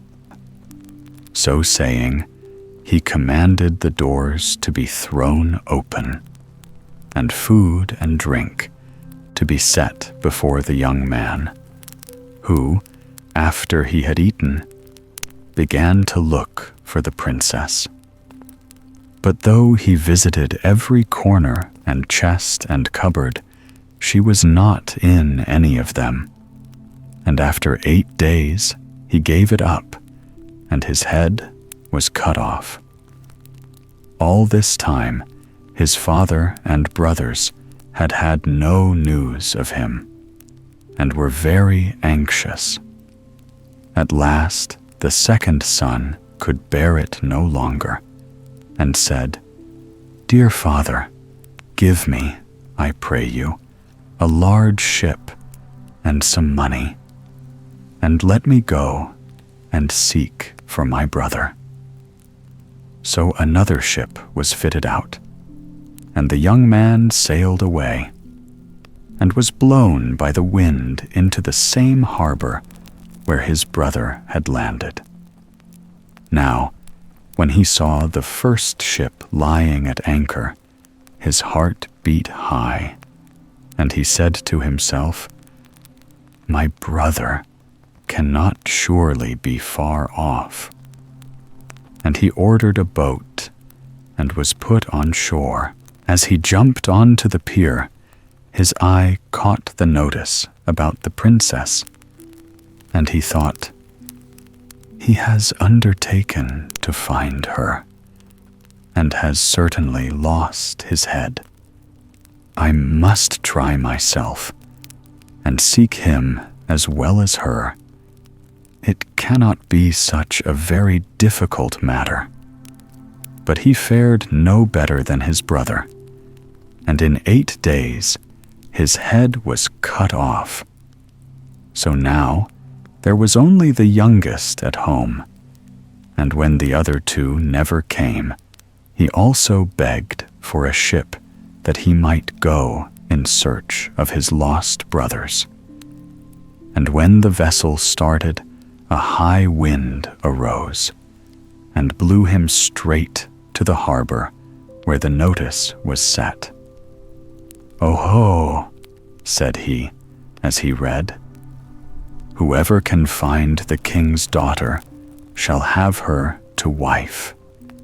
It is quite clear now what has befallen my brothers. But in spite of that, I think I must try my luck." And he took the road to the castle. On the way, he met an old woman who stopped and begged. "Leave me in peace, old woman," replied he. "Oh, do not send me away empty," she said. "You are such a handsome young man. You will surely not refuse an old woman a few pence. I tell you, old woman, leave me alone." "You are in some trouble?" she asked. "Tell me what it is, and perhaps I can help you." Then he told her how he had set his heart on finding the king's daughter. "I can easily manage that for you, as long as you have enough money." "Oh, as to that, I have plenty," answered he. "Well, you must take it to a goldsmith, and get him to make it into a golden lion, with eyes of crystal. And inside, it must have something that will enable it to play tunes. When it is ready, bring it to me."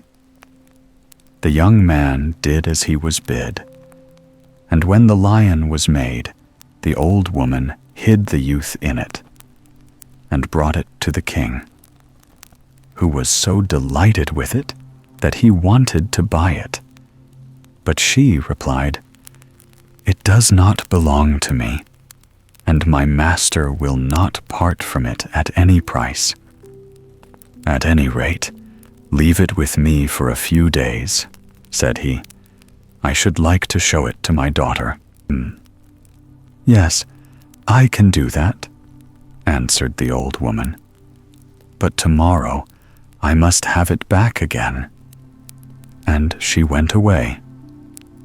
The king watched her till she was quite out of sight, so as to make sure that she was not spying upon him.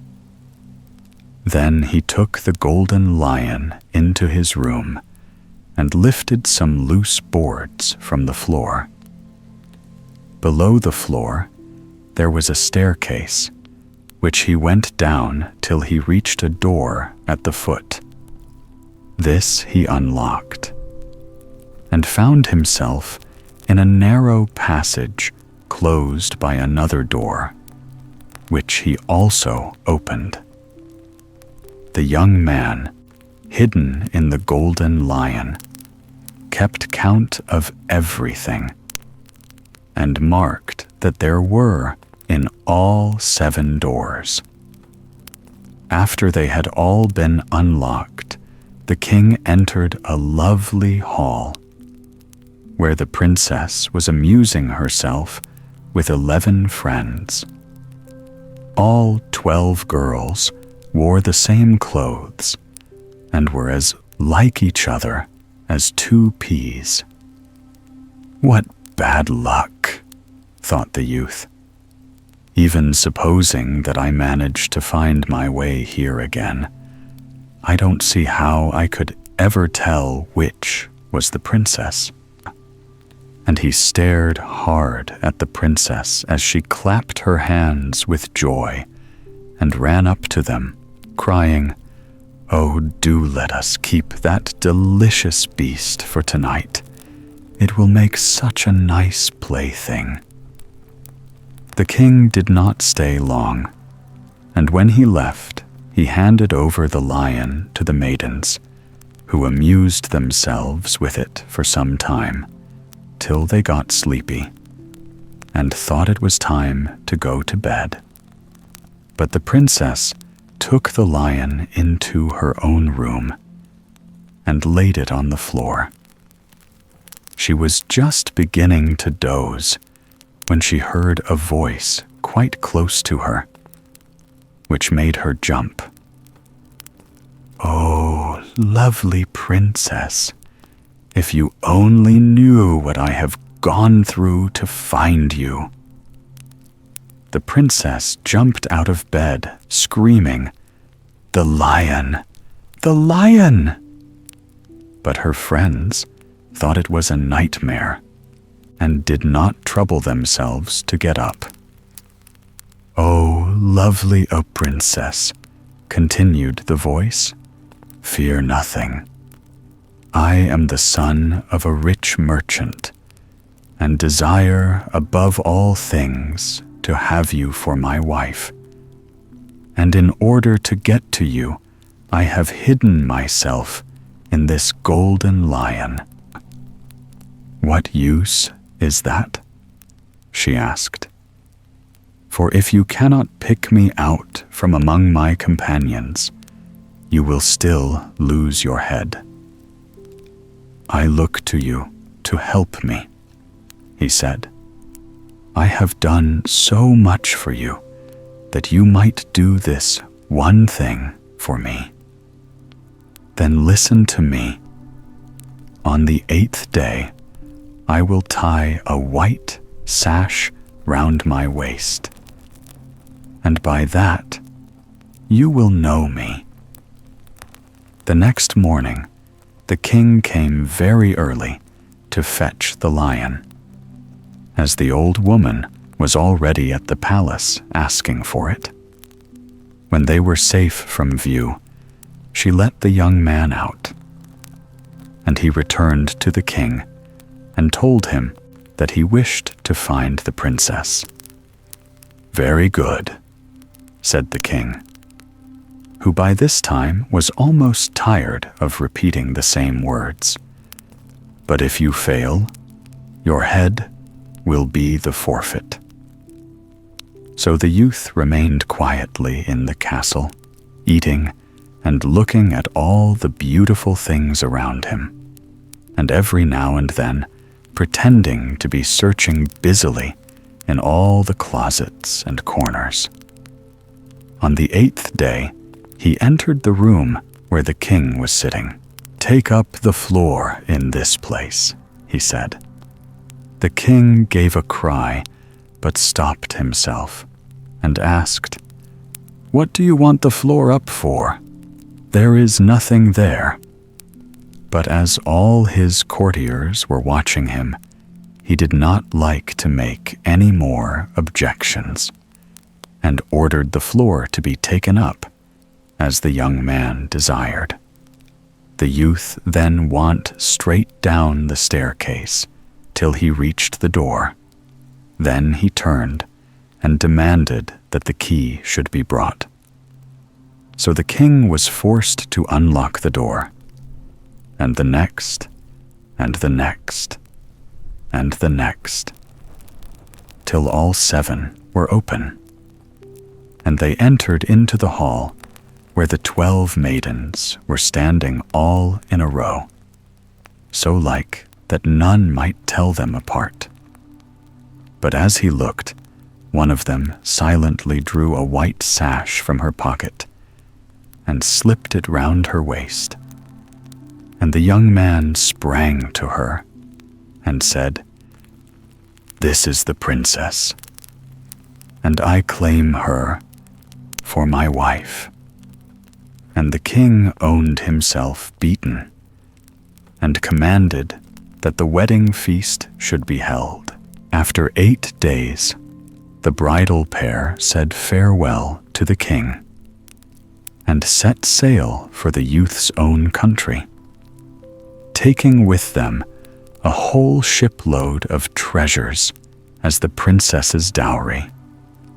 But they did not forget the old woman who had brought about all their happiness, and they gave her enough money to make her comfortable to the end of her days. The Sprig of Rosemary. Once upon a time, there lived a man with one daughter, and he made her work hard all the day. One morning, when she had finished everything he had set her to do, he told her to go out into the woods and get some dry leaves and sticks to kindle a fire. The girl went out and soon collected a large bundle, and then she plucked at a sprig of sweet-smelling rosemary for herself. But the harder she pulled, the firmer seemed the plant, and at last, determined not to be beaten, she gave one great tug, and the rosemary remained in her hands. Then she heard a voice close to her saying, "Well?" And turning, she saw before her a handsome young man who asked why she had come to steal his firewood. The girl, who felt much confused, only managed to stammer out, as an excuse that her father had sent her, "Very well," replied the young man. "Then come with me."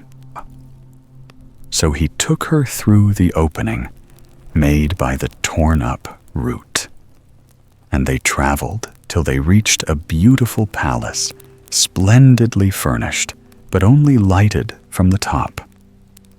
And when they had entered, he told her that he was a great lord, and that never had he seen a maiden so beautiful as she, and that if she would give him her heart, they would be married and live happy forever after.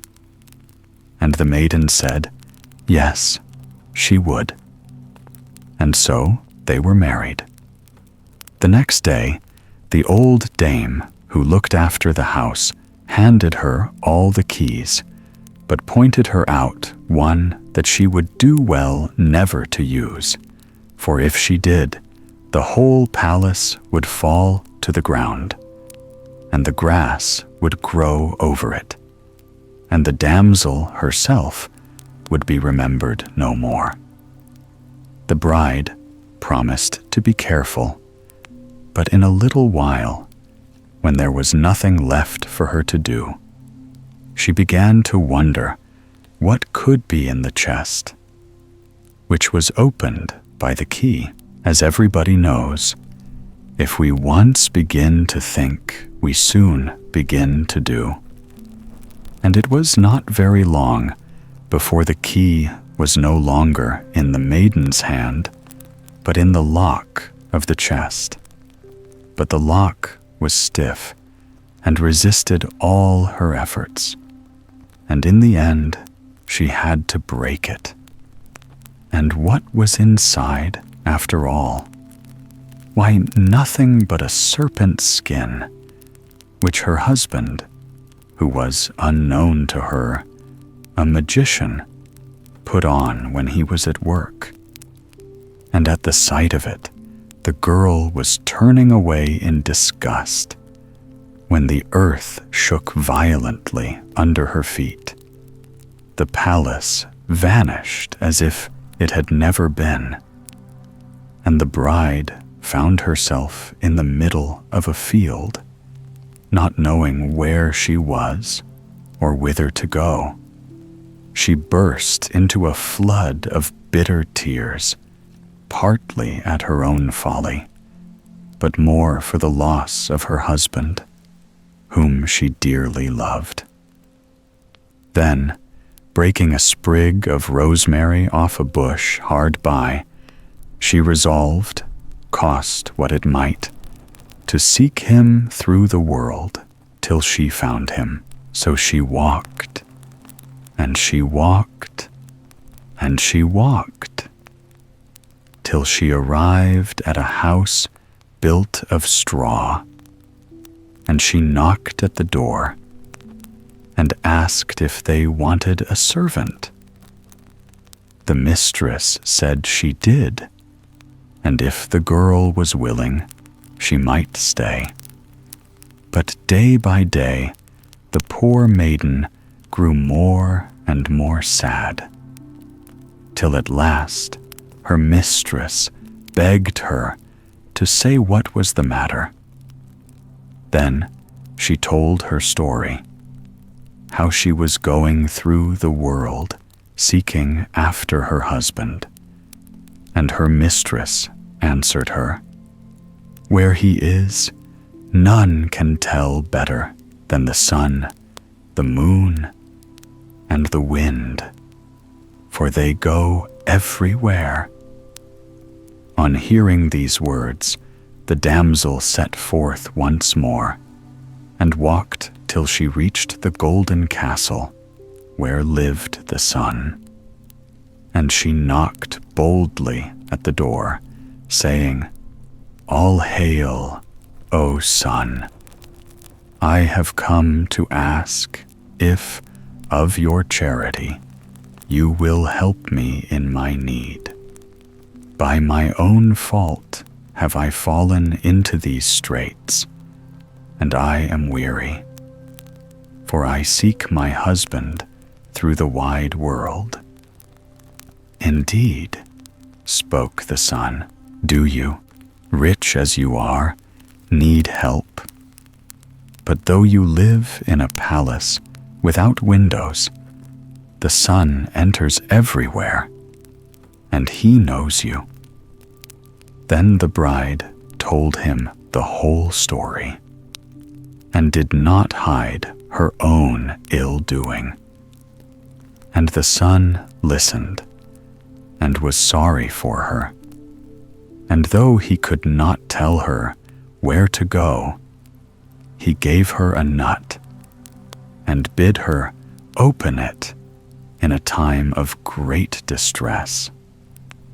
The damsel thanked him with all her heart, and departed, and walked, and walked, and walked, till she came to another castle, and knocked at the door, which was opened by an old woman.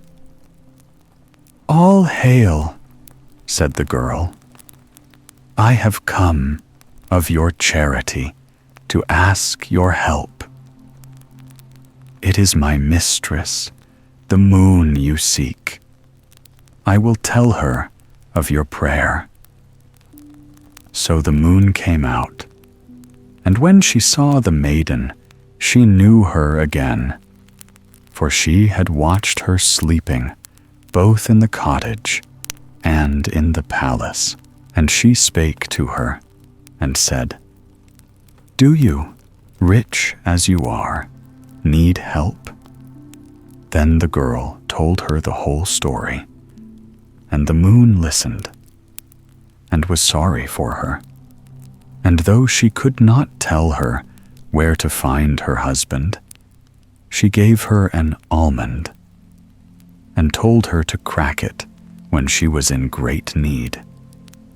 So the damsel thanked her, and departed, and walked, and walked, and walked, till she came to another castle, and she knocked at the door, and said, "All hail! I have come to ask if, of your charity, you will help me in my need. It is my lord, the wind, that you want," answered the old woman who opened it. "I will tell him of your prayer." And the wind looked on her and knew her again, for he had seen her in the cottage and in the palace, and he spake to her and said, "Do you, rich as you are, want help?" And she told him the whole story. And the wind listened and was sorry for her, and he gave her a walnut that she was to eat in time of need. But the girl did not go as the wind expected. She was resigned and sad, and knew not where to turn. So she began to weep bitterly. The wind wept too for company, and said, "Don't be frightened. I will go and see if I can find out something." And the wind departed with a great noise and fuss, and in the twinkling of an eye he was back again, beaming with delight. "From what one person and another have let fall," he exclaimed, "I have contrived to learn that he is in the palace of the king, who keeps him hidden, lest anyone should see him, and that tomorrow he is to marry the princess, who, ugly creature that she is, has not been able to find any man to wed her. Who can tell the despair which seized the poor maiden when she heard this news? As soon as she could speak, she implored the wind to do all he could to get the wedding put off for 2 or 3 days, for it would take her all that time to reach the palace of the king. The wind gladly promised to do what he could, and as he traveled much faster than the maiden, he soon arrived at the palace, where he found 5 tailors working night and day at the wedding clothes of the princess. Down came the wind right in the middle of their lace and satin and trimmings of pearl. Away they all went whiz, through the open windows, right up into the tops of the trees, across the river, among the dancing ears of corn. After them ran the tailors, catching, jumping, climbing, but all to no purpose. The lace was torn, the satin stained, the pearls knocked off. There was nothing for it but to go to the shops to buy fresh, and to begin all over again. It was plainly quite impossible that the wedding clothes could be ready next day. However, the king was much too anxious to see his daughter married to listen to any excuses, and he declared that a dress must be put together somehow for the bride to wear. But when he went to look at the princess, she was such a figure that he agreed that it would be unfitting for her position to be seen in such a gown. And he ordered the ceremony and the banquet to be postponed for a few hours, so that the tailors might take the dress to pieces and make it fit. But by this time, the maiden had arrived footsore and weary at the castle, and as soon as she reached the door, she cracked her nut and drew out of it the most beautiful mantle in the world. Then she rang the bell and asked, "Is not the princess to be married today?" "Yes, she is." "Ask her if she would like to buy this mantle." And when the princess saw the mantle, she was delighted, for her wedding mantle had been spoiled with all the other things, and it was too late to make another. So she told the maiden to ask what price she would, and it should be given her. The maiden fixed a large sum, many pieces of gold, but the princess had set her heart on the mantle and gave it readily. Now the maiden hid her gold in the pocket of her dress and turned away from the castle. The moment she was out of sight, she broke her almond and drew from it the most magnificent petticoats that ever were seen. Then she went back to the castle and asked if the princess wished to buy any petticoats. No sooner did the princess cast her eyes on the petticoats than she declared they were even more beautiful than the mantle, and that she would give the maiden whatever price she wanted for them. And the maiden named many pieces of gold, which the princess paid her gladly, so pleased was she with her new possessions. Then the girl went down the steps where none could watch her, and cracked her walnut, and out came the most splendid court dress that any dressmaker had ever invented. And, carrying it carefully in her arms, she knocked at the door and asked if the princess wished to buy a court dress. When the message was delivered, the princess sprang to her feet with delight, for she had been thinking that after all, it was not much use to have a lovely mantle and elegant petticoats if she had no dress, and she knew the tailors would never be ready in time. So she sent at once to say she would buy the dress. And what sum did the maiden want for it? This time, the maiden answered that the price of the dress was the permission to see the bridegroom. The princess was not at all pleased when she heard the maiden's reply, but as she could not do without the dress, she was forced to give in, and contented herself with thinking that, after all, it did not matter much. So the maiden was led to the rooms which had been given to her husband. And when she came near, she touched him with the sprig of rosemary that she carried, and his memory came back, and he knew her, and kissed her, and declared that she was his true wife, and that he loved her and no other. Then they went back to the maiden's home, and grew to be very old, and lived happy all the days of their life. The White Dove. A king had 2 sons.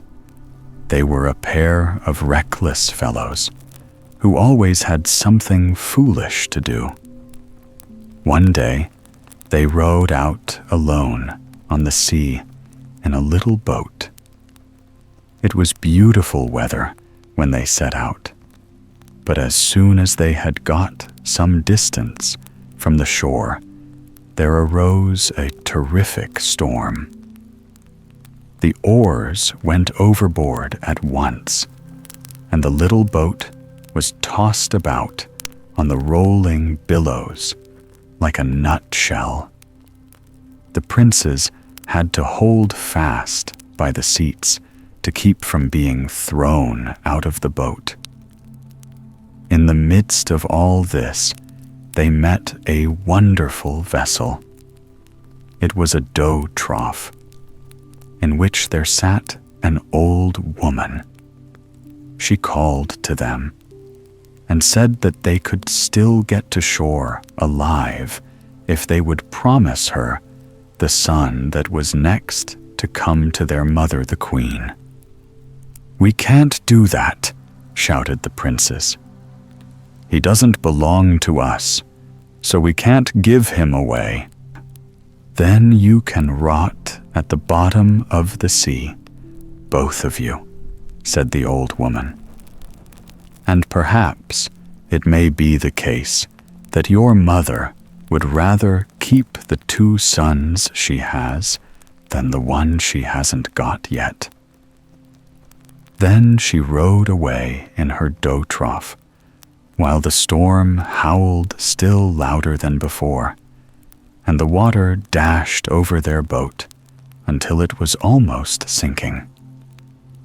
Then the princes thought that there was something in what the old woman had said about their mother, and being, of course, eager to save their lives, they shouted to her and promised that she should have their brother if she would deliver them from this danger.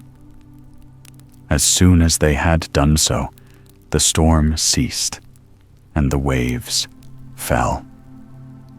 The boat drove ashore below their father's castle, and both princes were received with open arms by their father and mother, who had suffered great anxiety for them.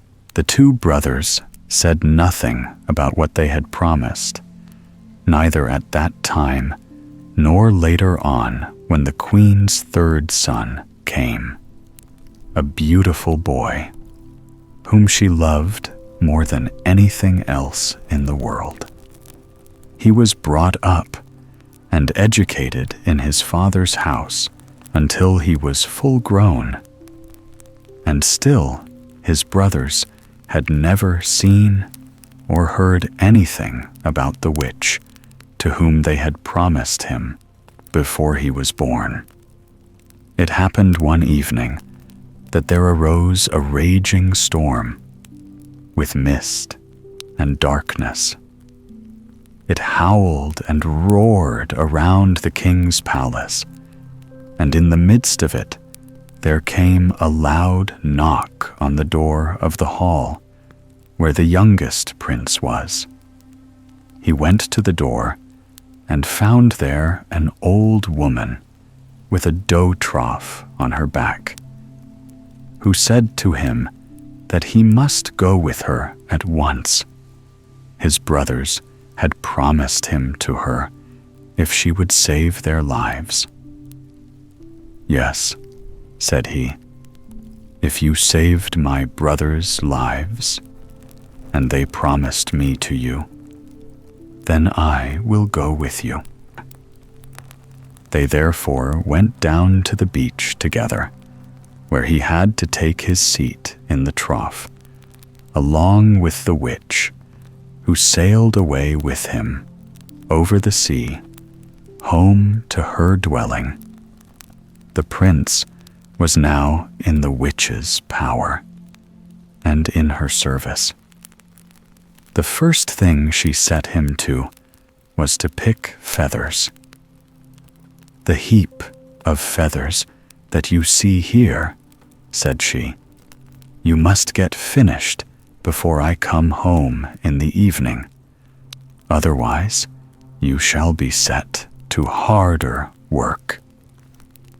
He started to the feathers and picked until there was only a single feather left that had not passed through his hands. But then there came a whirlwind, and sent all the feathers flying, and swept them along the floor into a heap, where they lay as if they were trampled together. He had now to begin all his work over again. But by this time, it only wanted an hour of evening, when the witch was to be expected home, and he easily saw that it was impossible for him to be finished by that time. Then he heard something tapping at the window pane, and a thin voice said, "Let me in, and I will help you." It was a white dove which sat outside the window and was pecking at it with its beak. He opened the window, and the dove came in and set to work at once, and picked all the feathers out of the heap with its beak. Before the hour was past, the feathers were all nicely arranged. The dove flew out at the window, and at the same moment the witch came in at the door. "Well, well," said she, "it was more than I would have expected of you to get all the feathers put in order so nicely. However, such a prince might be expected to have neat fingers." Next morning, the witch said to the prince, "Today, you shall have some easy work to do. Outside the door, I have some firewood lying. You must split that for me into little bits that I can kindle the fire with. That will soon be done, but you must be finished before I come home." The prince got a little awl and set to work at once. He split and clove away, and thought that he was getting on fast. But the day wore on until it was long past midday, and he was still very far from having finished. He thought, in fact, that the pile of wood rather grew bigger than smaller, in spite of what he took off it. So he let his hands fall by his side and dried the sweat from his forehead, and was ill at ease, for he knew that it would be bad for him if he was not finished with the work before the witch came home. Then the white dove came flying and settled down on the pile of wood, and cooed and said, "Shall I help you?" "Yes," said the prince. "Many thanks for your help yesterday, and for what you offer today."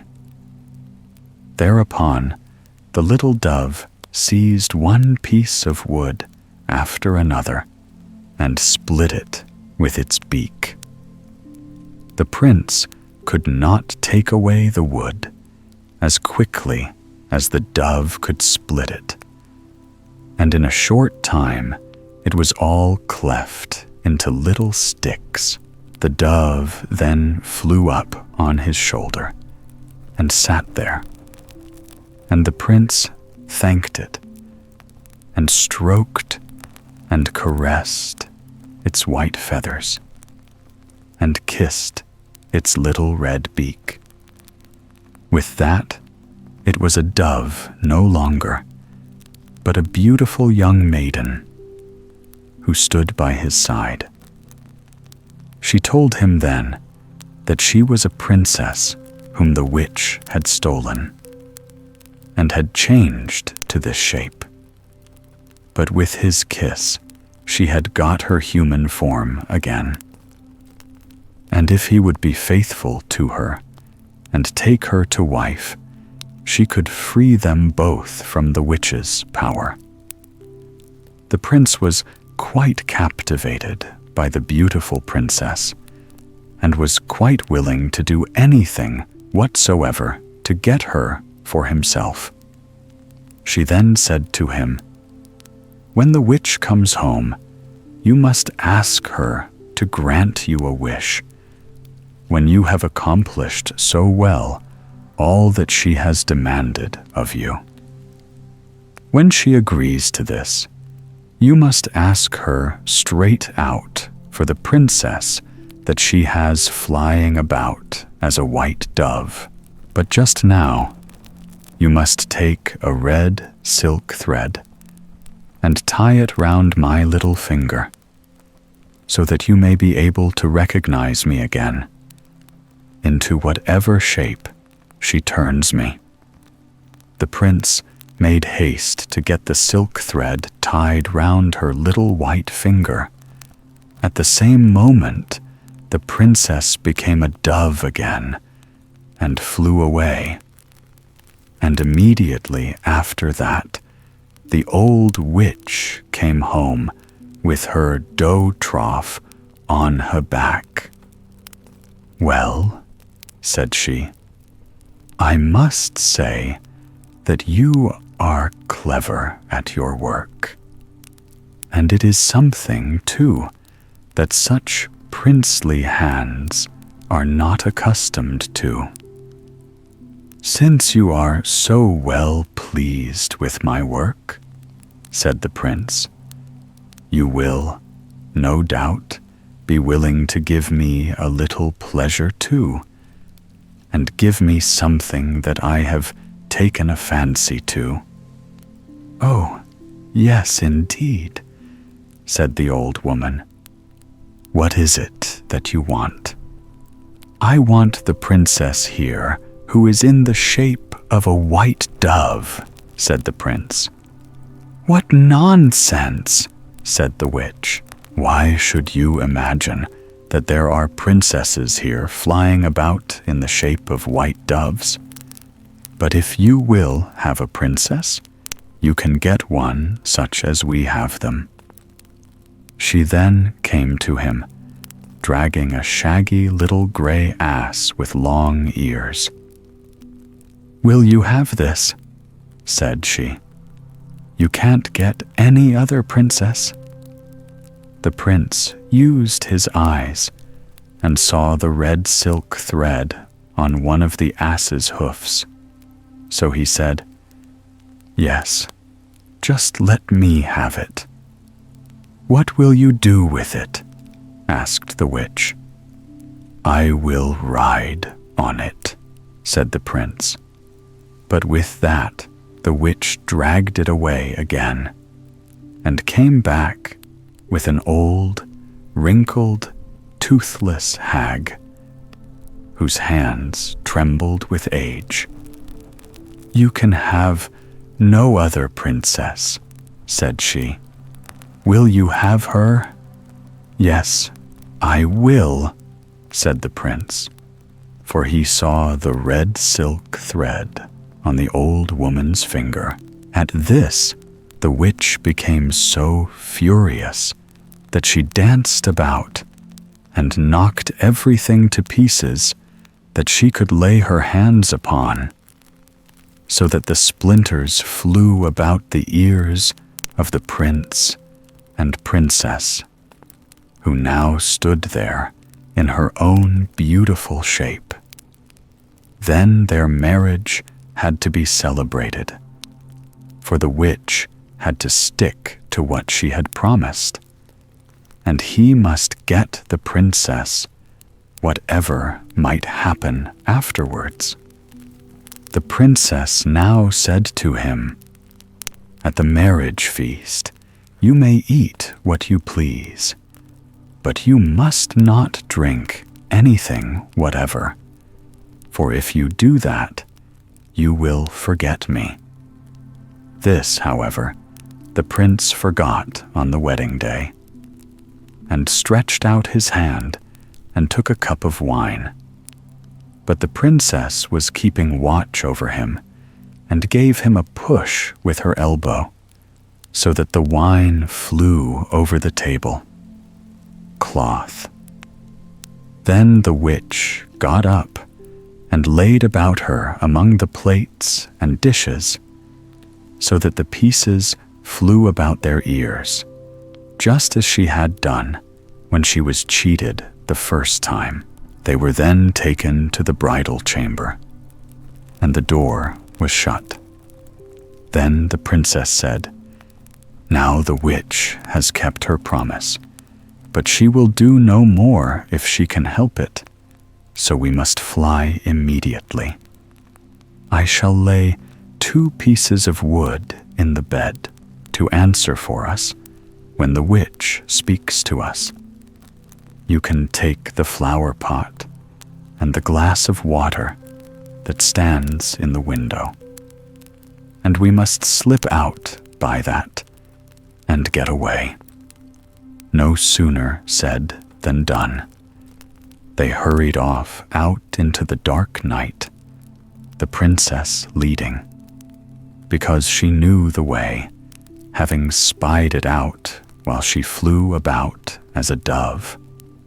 At midnight, the witch came to the door of the room and called in to them, and the 2 pieces of wood answered her, so that she believed they were there, and went away again. Before daybreak, she was at the door again, and called to them. And again, the pieces of wood answered for them. She thus thought that she had them. And when the sun rose, the bridal night was past. She had then kept her promise, and could vent her anger and revenge on both of them.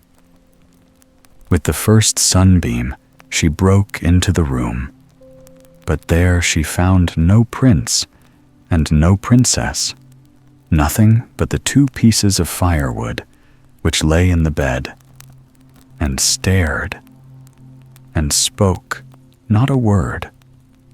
These she threw on the floor, so that they were splintered into 1,000 pieces, and off she hastened after the fugitives. With the first sunbeam, the princess said to the prince, "Look round.